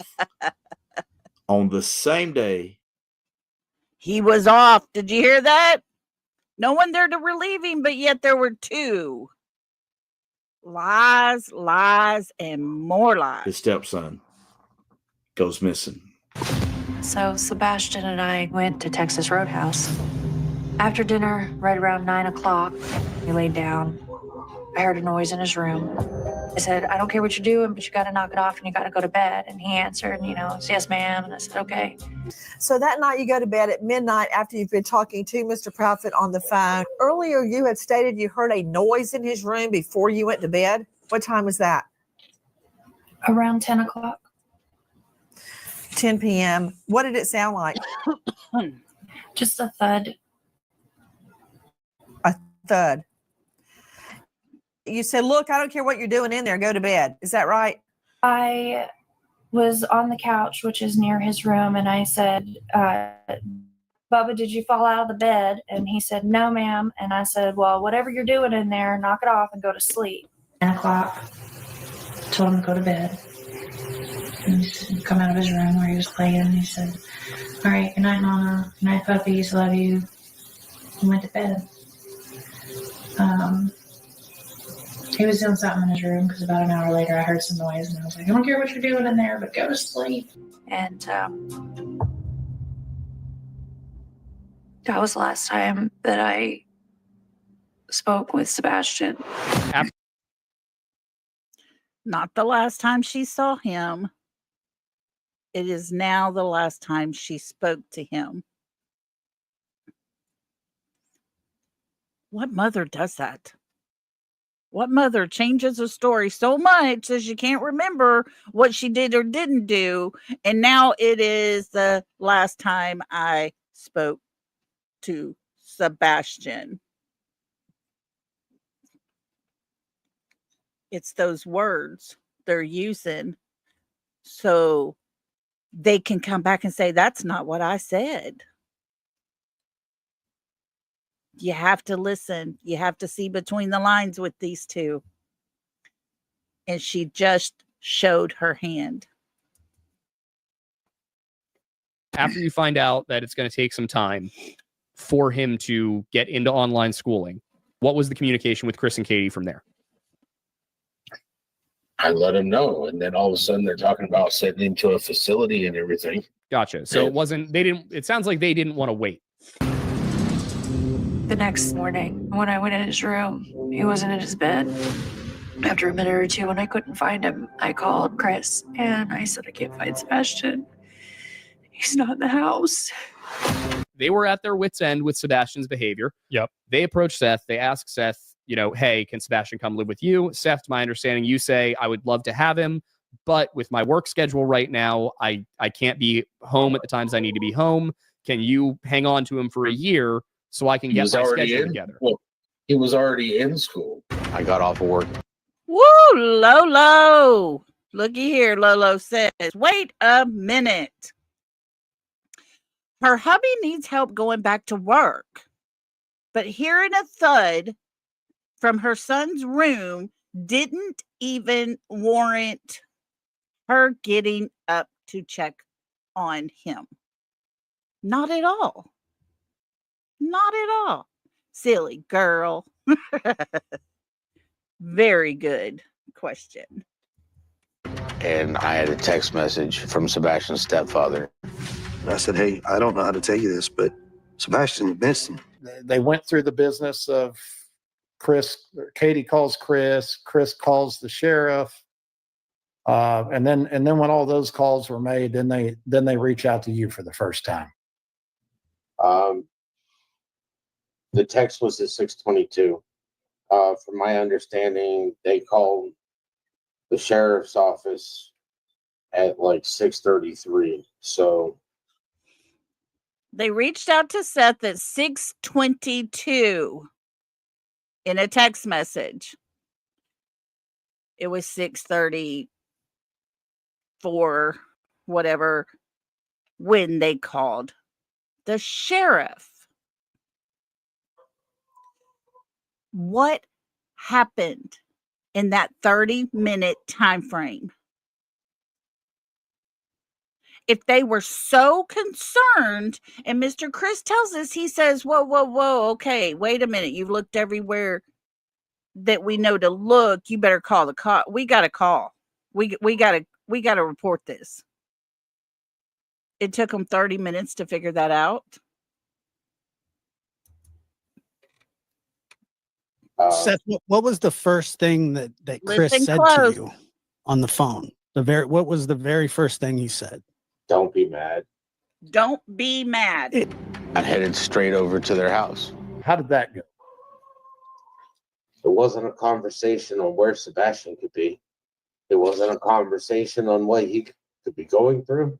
It was a conversation about what Chris's mom's, what jewelry she wanted. What jewelry she wanted Chris to buy her on their next vacation trip. I started. What kind of jewelry does Chris's mommy want Chris to buy her on their next vacation? Had to get that conversation in pretty quick, because it was only just a couple of weeks away. Started driving through the neighborhood. I was panicking. I was looking everywhere, where. Watch how fast she's going, how slow she's going. Where is he? What happened? Did he go with someone? Did someone take him? But we know for a fact it only took her 31 seconds to drive down that very street with her windows up to look for her child. By the time I pulled into the school, Christopher was already telling me to turn around because the authorities were on their way. And again, 30 minutes ago, she just learned that her son's missing. No window down. All for show right there. Yep. They used helicopters. They used drones. They used ATVs, horseback. An extensive search didn't yield one significant lead or even a glimpse of the boy on any doorbell cam video. Days later, investigators combed through a landfill, still saying they had found nothing. We have nothing. We just have speculations. As law enforcement's been criticized, we get criticized. You are making yourself unlikable. You are making yourself untrustworthy, shady, not to be trusted. As the father gets criticized. They get criticized because their very own words. Criticized. Online sleuths are really analyzing videos and creating their own theories. Sebastian is putting something in his pocket. Surveillance footage from a neighbor shows two people outside of Sebastian's house that night. Something happened. Tonight marks 1 year since Sebastian Rogers disappeared near Beach High School in Sumner County. My life is not the same without my son. He's not here, and he's somewhere. Someone has him. This year has been the worst. Still not the picture of Sebastian hours before he went missing. Still not that picture. Is that not crazy? Let's put these very young pictures of her son there so that everybody on TV can see what he used to look like. Nightmare I could have imagined come alive.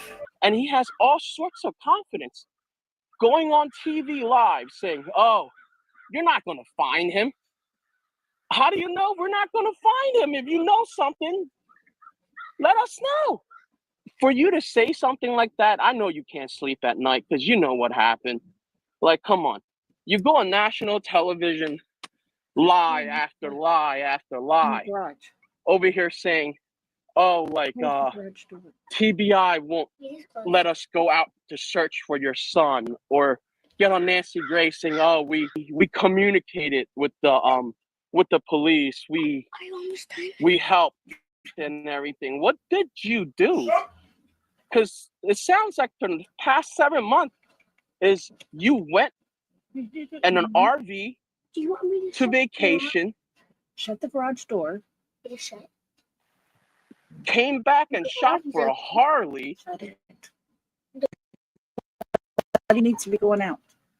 A Harley. And the day that says you guys can't leave the house, you guys went and grabbed. You guys went to a fancy restaurant and dined out. And they can't leave though, right?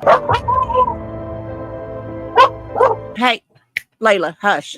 They can't leave and go to the vigil because they were told not to leave their home. They went to a Harley shop. They were told they need to stay home.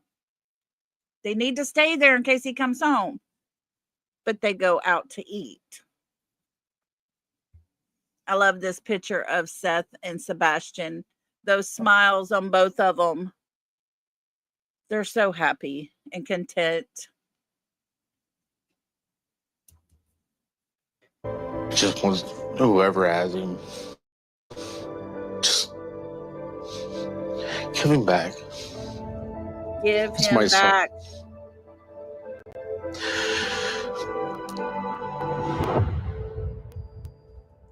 Wow, that's bad. You can feel it. So we want to talk about theories now, Payne, and what might have happened with Sebastian. What are your thoughts? I mean, here's his house. They searched miles outside of that neighborhood for days. Helicopters on the ground. They even drained a lake. He's nowhere. I don't think Sebastian would have gone outside on his own. There's someone else involved here. Somebody who was familiar to him. But Sebastian went to school one day because we were at the house. He got in trouble. He didn't have a belt on. I was like, where's your belt? And got it. Whack. Kind of got him. So he goes to school and he tells the teacher. They're mandatory reporters. So the teacher reports it.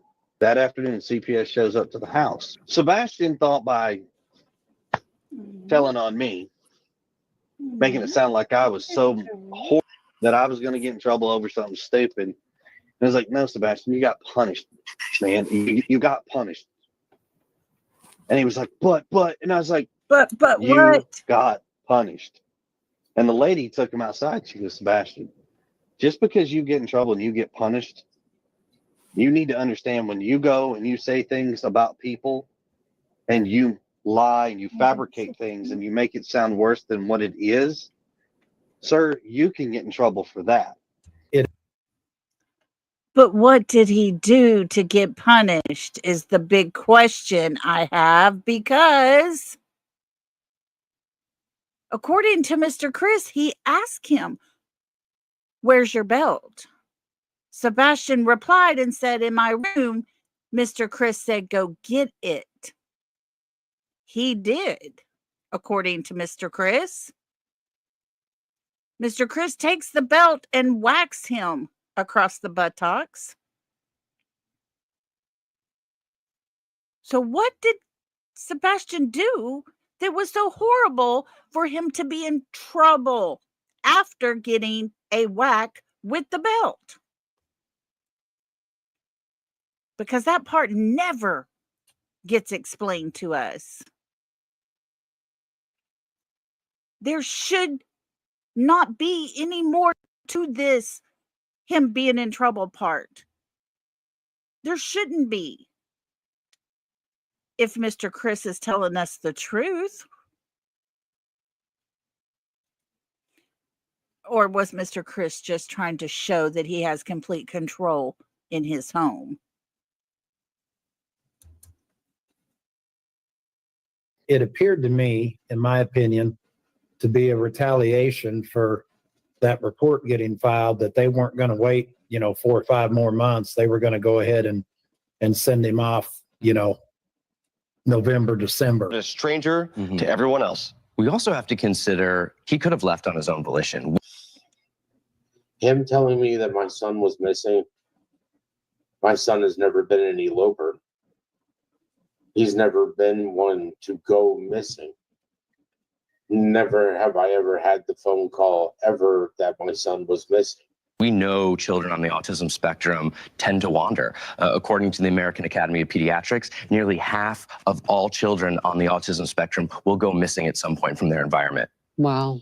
But I think something caused him to flee his home. The case, especially within the first 48 hours, was just shrouded with the belief that he was a runaway. And that's, that was a huge hindrance, obviously. That into the open arms of a predator, or was there a roaming predator that just happened to see Sebastian walking down through the neighborhood? I don't think he left the house on his own.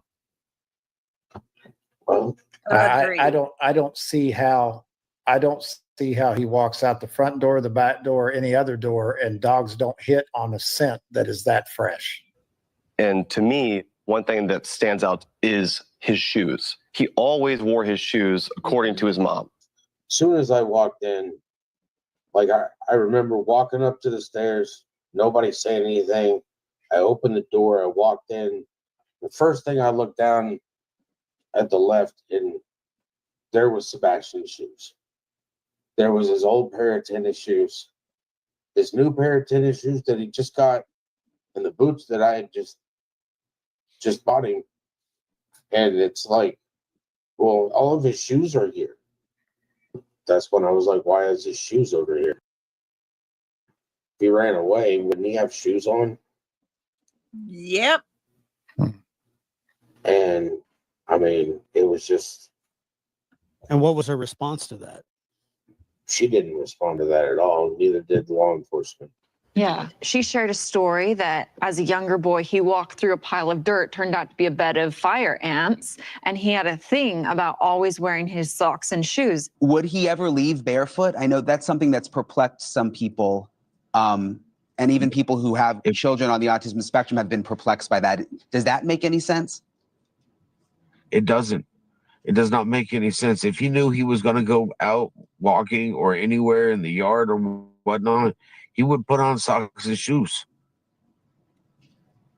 He had a horrible experience as a child with fire ants. He learned. It's always socks and shoes, or at least something on your feet to protect you from what's on the ground. Can't think that a 15-year-old child would get up in the middle of the night and leave without his shoes. I would just be shocked if there's not a trail of cameras. There's more cameras in that neighborhood than there are in the fucking jail. There's this runaway theory that they went with right away. If he did run away, we would see him walking out of a house, I would believe, somewhere. The fact that there's nothing would indicate that somebody took precautions to make sure that he wasn't on camera. In February, it's cold. So for me, that says that someone has come and taken him, or someone else is involved. Someone knows something. And as easy as it is to be like, oh, that could never happen. Like, your bedroom is the safest place in the world. Well, no, bedrooms are not the safest place in the world. I was taken from my bedroom. It can happen to anyone. Yeah. So when you consider what you just said, Elizabeth, and according to Katie, that night, she goes to bed, he goes to bed, then around 10 p.m., there's a bump or a thud. So that night you go to bed at midnight after you've been talking to Mr. Proudfoot on the phone and you go to bed. Did you check on Sebastian at that time? I did not. Okay. Do you normally? Not typically. Since he's gotten older, I've not been checking on him as frequently throughout the night because normally he's good to go in his room once he goes to Normally she wouldn't. But this was not normal to hear a thud. And I've heard the other channels tearing this apart because we question that. Mothers who check on their 15-year-old sons are horrible. I mean, why would you want to check on your 15-year-old son? You've got to let them grow up. Blah, blah, blah, blah, blah. I'm sorry, but if my son has a pocket of water on his brain and I hear a thud, I'm going to go check. Had that not been the case, I could understand. But if he had hit his head at any time, I would be checking to make sure. You know, I wouldn't worry about what a teenage boy might be doing behind his bedroom door if I heard a thud. And all you have to do is knock and say, hey.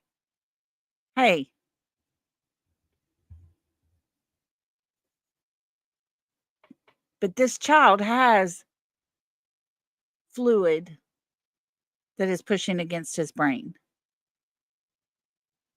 That is not a normal night. goes to bed. Earlier, you had stated you heard a noise in his room before you went to bed. What time was that? Around 10 o'clock. 10 p.m. What did it sound like? Just a thud. Your son had some type of... Just a thud. Nothing to worry about. Just a thud. Lord. brain ailment that you guys learned of, either fluid on the brain or... He had a pocket of fluid on the right bilateral part of his brain. It's been there since he was born. Mm-hmm. You have to watch him, make sure he doesn't suffer any head injuries or anything like that. Such as riding a bike without a helmet and falling off, like when Mr. Chris was supposedly teaching him, like that kind of thing. It was Welcome, too big for them to put a stent. A stent. Welcome, Alicia. It was Thank not you. big enough to put a stent in, but still big enough to actually cause damage if he had. That's why I didn't want him in football. Right. I didn't want him putting on a helmet and going, head first into something, because anything that might cause damage to his head is not something like I want my buddy to be safe. When you heard Katie indicate that there was a potential thud coming from his room with the knowledge of his head injury, how does that make you feel? If I had heard it in my house, I'd have been in my son's room to find out what was going on. If I hear any kind of strange noise coming out of his room, wherever room he happened to be in, any room, period, I'm going to go find out what that noise is, verify, see what's going on. The fact that she would say that there was that type of noise and not go check on him, to me, is not proper parenting. Based on your knowledge of your son's behaviors, do you believe he would have left the house in the middle of the night? for him to leave and not have his shoes, coat, take his switch or his phone, stuff that I know that he want with him if he was going to run away. No. But for him to leave without shoes or anything else on there, the situation would have to be severe enough for him not to be able to grab that stuff. A thud. You stated that you said, look, I don't care what you're doing in there, go to bed. Is that right? I was on the couch, which is near his room, and I said, Bubba, did you fall out of the bed? And he said, no, ma'am. And I said, well, whatever you're doing in there, knock it off and go to sleep. So you heard his voice at 10 p.m. Yes, ma'am. She calls out to him. He says, I'm fine. Yes, ma'am. I'll start moving. And then that's the end of it. And according to her, when she went to bed, the doors were locked. And when she woke up, the doors were locked. Were the windows locked? So the doors were locked. Did you hear that? Remember me talking about that video from 12:17 a.m. down the road from their house? And I made the comment that she went to check the doors to make sure they were locked. She turned off all the lights. That would have been about the time that Sebastian would have had to leave to make it down to that point where that video captured the supposed sighting. The one that, law enforcement debunked early on. Locked. What do you think about that thud noise that she described, the rustling that was going on? I thought about it. I've looked at the house. His room is on the first floor, right? So his window is accessible from the outside? It would be, I believe, but I know law enforcement went around the house and stated that none of the windows or screens had been tampered with. So as for the thud, I don't know what she would classify as a thud. If I heard something in his room I know I'd go check on him just because I want to make sure he's okay. He's got a medical condition that would definitely mean I need to go check on him just to make sure he's okay. It's a big question. Were they secure? Because if they weren't, it could mean one of two things. That thud, him responding, was someone else in there with him? Or someone was with him and going. Exactly. So I do want to bring up this home security camera footage. This looks like foot traffic right in here. Yeah, if you look at the footage here, you can see subject number 1, allegedly, right? It looks like something that's illuminated, which, by the way, we haven't mentioned it yet. According to Katie, there was a flashlight that Sebastian liked using that was missing. And Mama herself says, oh, a flashlight's missing. Again, that's such an odd thing for her to know is missing until they show her video that looks like a flashlight. And then the stepdad says, well, we were sure hoping it was, but we're sad to report it wasn't a flashlight. Well, if you've got 2 flashlights out there, why are you glad that it's not that? That to me would signify that somebody was out there in the wee hours of the morning with 2 flashlights, meaning 2 separate people, the night your child went missing. It's just odd. So you consider that, it does look like 2 people holding flashlights. Yes. That paints a picture that is foul play. Yes. So foul play, folks. Foul play all over the place. Their words, the things they're saying, foul play. I want to help the public now. We want to find Sebastian. You mean to tell me everything that's tragic in your life, you don't ever stop? You lose somebody in your life, and all you do is you just sit there and have the negative times. And when you were born, you cried and the world rejoiced. But when you die, the world cries and you rejoice. Okay, who thinks that's the oddest statement to make in a missing child's case? Why would a stepfather say that?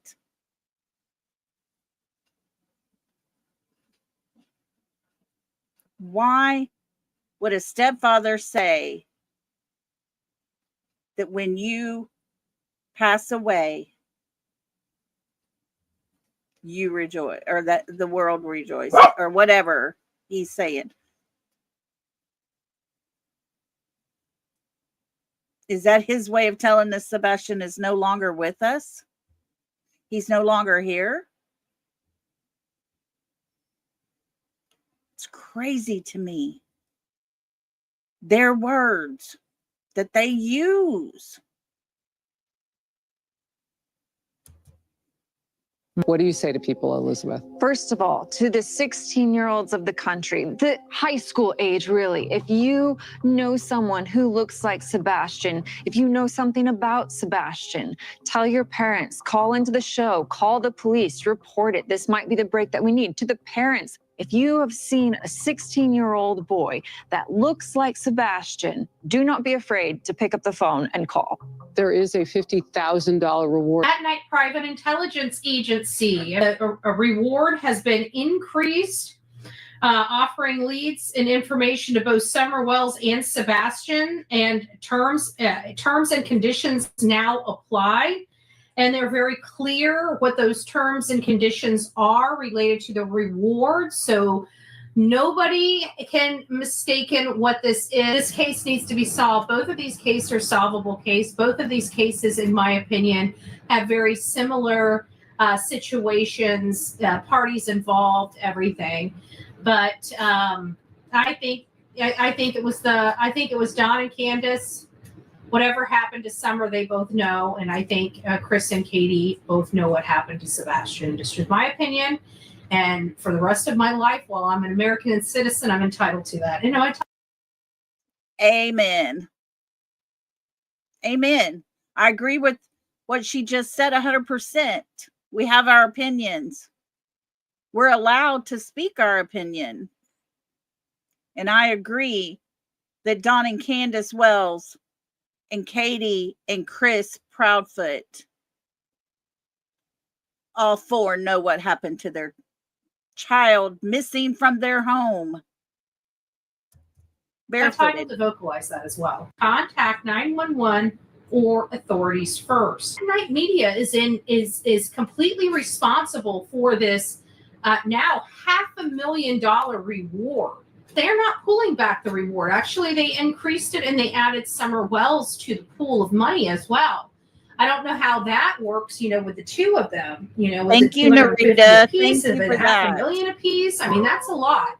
So when you're increasing rewards like that, you have to put some, some rules and regulations in place so there is no misunderstanding or anything being misconstrued, because this is every reward has the same thing. They made such a big deal out of it when they all figured that out for the first time. But yes, there is always stipulations. S-Dubs, I have the same question. What is TBI doing about these cases? What are they doing? This is a legal situation, right? They're saying if you do XYZ, you will be eligible for this reward. So I think it's much, much clearer. I know people may want to try to twist it and turn it the way they want to turn it and run a narrative, their narrative that they would like to run. But at the end of the day, I think it is very crystal clear on how to get this money if you have information. To help find him. Sebastian Rogers was about 5'5" when he was last seen, and he wears glasses. Sebastian is not comfortable with strangers. If you're someone from this small town and you're in this neighborhood, check your cameras. There might be someone sitting on some doorbell cameras footage. I bet you he's in this small town in Tennessee. Wow, that's an interesting theory. But this isn't the most rural area in the world. We're not talking about out in the Rocky Mountains. This is a neighborhood There's where a highway going this up. There's high foot traffic everywhere and still no sign of him. Wow. Thank you to our team of experts. And you all know our purpose is to examine these cases and give people watching information so they can bring the missing home. And I want to thank Callahan. I'm so glad that you're with us right now. We'll see you next week. And that is Absolutely. fantastic. Good luck with the rest of the show. Thank you. Guys, how awesome is that? 5D did such an amazing job on that, and I'm so glad he did, because, man, it showed things that they avoided saying, things that they said that wasn't always accurate. Those things we need to bring out. It needs to be told. I know, the small town in Tennessee. Now, Neuro, I don't remember who it was, but somebody was just telling us there was another one today on it. So we'll definitely have to be looking out for that. Katie's describes Sebastian. He's tall and skinny. Yeah. Blows my mind. It's better than saying, well, he likes shiny things. Yeah. Tall and skinny's a little bit better, but not much. She might as well just stuck to the shiny things, because then you go to listening to his father, who says he's like a deer, a baby deer that's just traipsing around and enjoying life and soaking in the sun and the smells, and just what a great way to describe your child. Yeah, he likes pennies and paper clips. We go to the grocery store and he's always looking around the cash register for them. That's her description of her son. I just wonder who's going to see him looking for pennies and paper clips, shiny things, while he's hiding out in the woods, right? It is, Lady for Justice. It's night and day between the parents. You can tell which one actually wants their son found and which one is doing their best to put out and misinform us about what Sebastian is really like. Lolo, man, she pissed me off when I heard that. I was like, what in the world is she doing? That woman asked her to describe Sebastian so people who are out there that might see him will be able to notice, yeah, that's him. And her words were, well, he likes shiny things. Good God Almighty.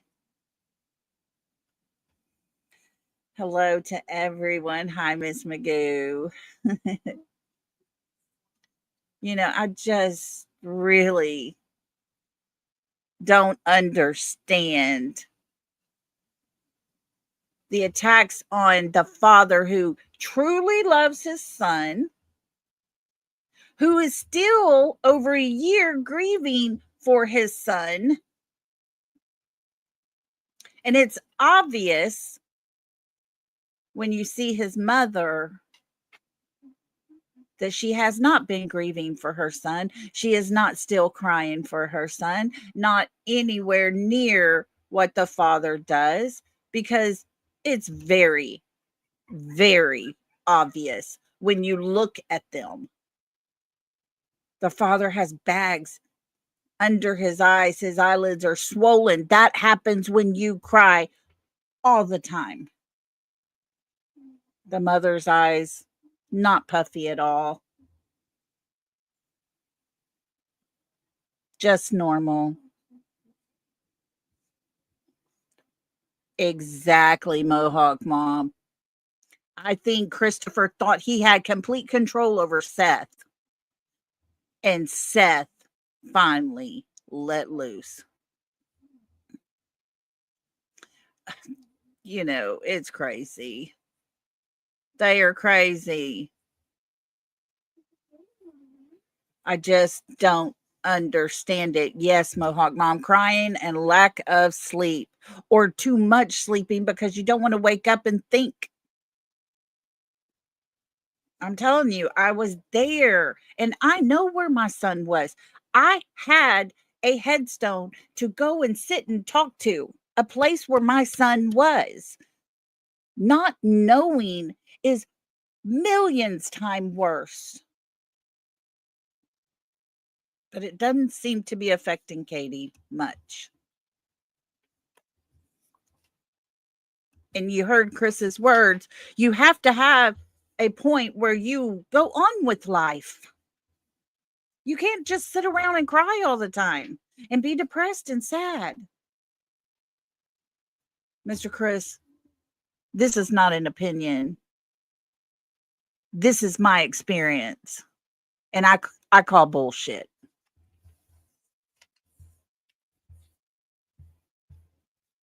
Yes, they were on that green tea thing. Yes, they were, Cecilia. She was looking kind of psychotic there. Ooh. But guys, oh, Lolo, thank you. It was rough. It was rough. It took me almost 5 years to be able to laugh and actually have some type of rejoicing in my heart. I would try to laugh and try to get along and go with everybody else and smile. And at the same time, I just wanted to climb back in my bed.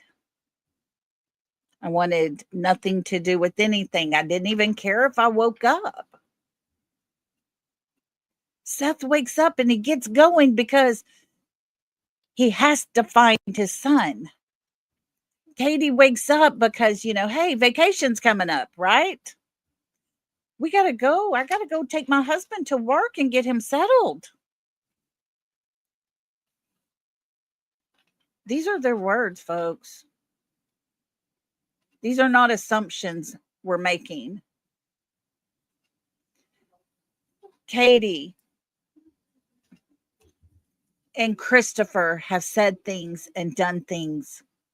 Their actions, their words, their responses, all of it has made them look very, very bad. Judy Jones, thank you for becoming a member. We are so excited to have you. And to everybody who's become a member tonight, and I was busy with the videos and didn't get to do this. Welcome to the South. We break that good stuff out. We got enough to go around. Can I get a break and get down? Welcome to the South. Welcome, and thank you all so much. And while I'm at it, to all those who sent the super stickers, super chats, all the things, the cash apps and everything, this thank you is for you. Here's a happy dance.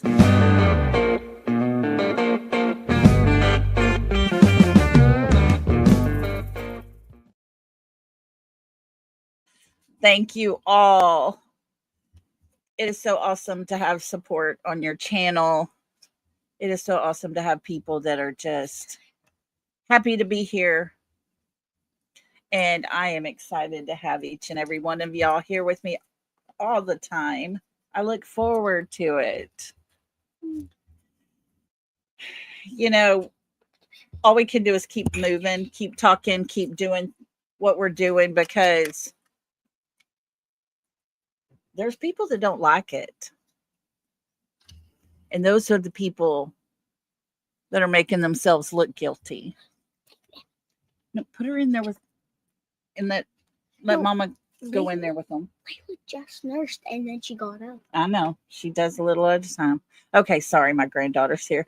Mom and Dad are just leaving the race in the Dallas-Fort Worth area. So it'll be a little later before they get here. So I'm going to have to get off of here pretty soon and get the girls in bed, get them ready for school, all the things, tuck them in and give them hugs. But I do appreciate everybody for being here today as we watched the lies, as Mr. Chris tried to put out the best that he could, his alibi But it was, as many proved to us tonight, just lies. Just lies. And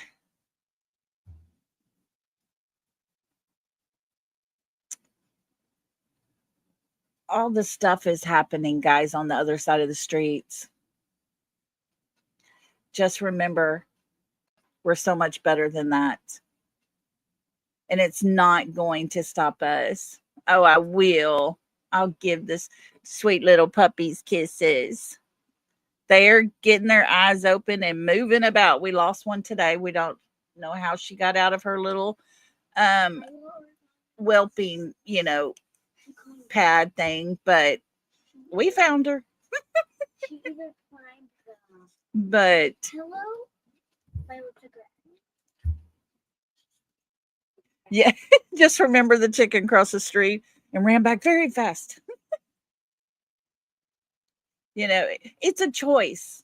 And if you make that choice to go there, then, just be prepared. That's what I'm going to say. But if you want to stay on the side that supports Sebastian, that wants him found, that wants the truth, then we're glad to have you here with us, because that's what we are. That's what we're here doing tonight. And guys, I will be back tomorrow. It will probably be early. I have ball games Monday, Tuesday, Thursday, and then on Friday is little one's recital, and I get to watch her do her hip hop dance. She's so excited. So it'll probably be an early week most of this week, but y'all just be on the lookout, and I will definitely make a post and keep y'all updated. So thank y'all for being here. I love each and every one of you. Thank you for supporting this channel. Thank you for helping us grow. We are so excited to have all our new members, and each and every one of you. Y'all are so sweet. And until tomorrow, I will see y'all either on the streets or back here. Love and hugs to everybody. Have a great night. Bye.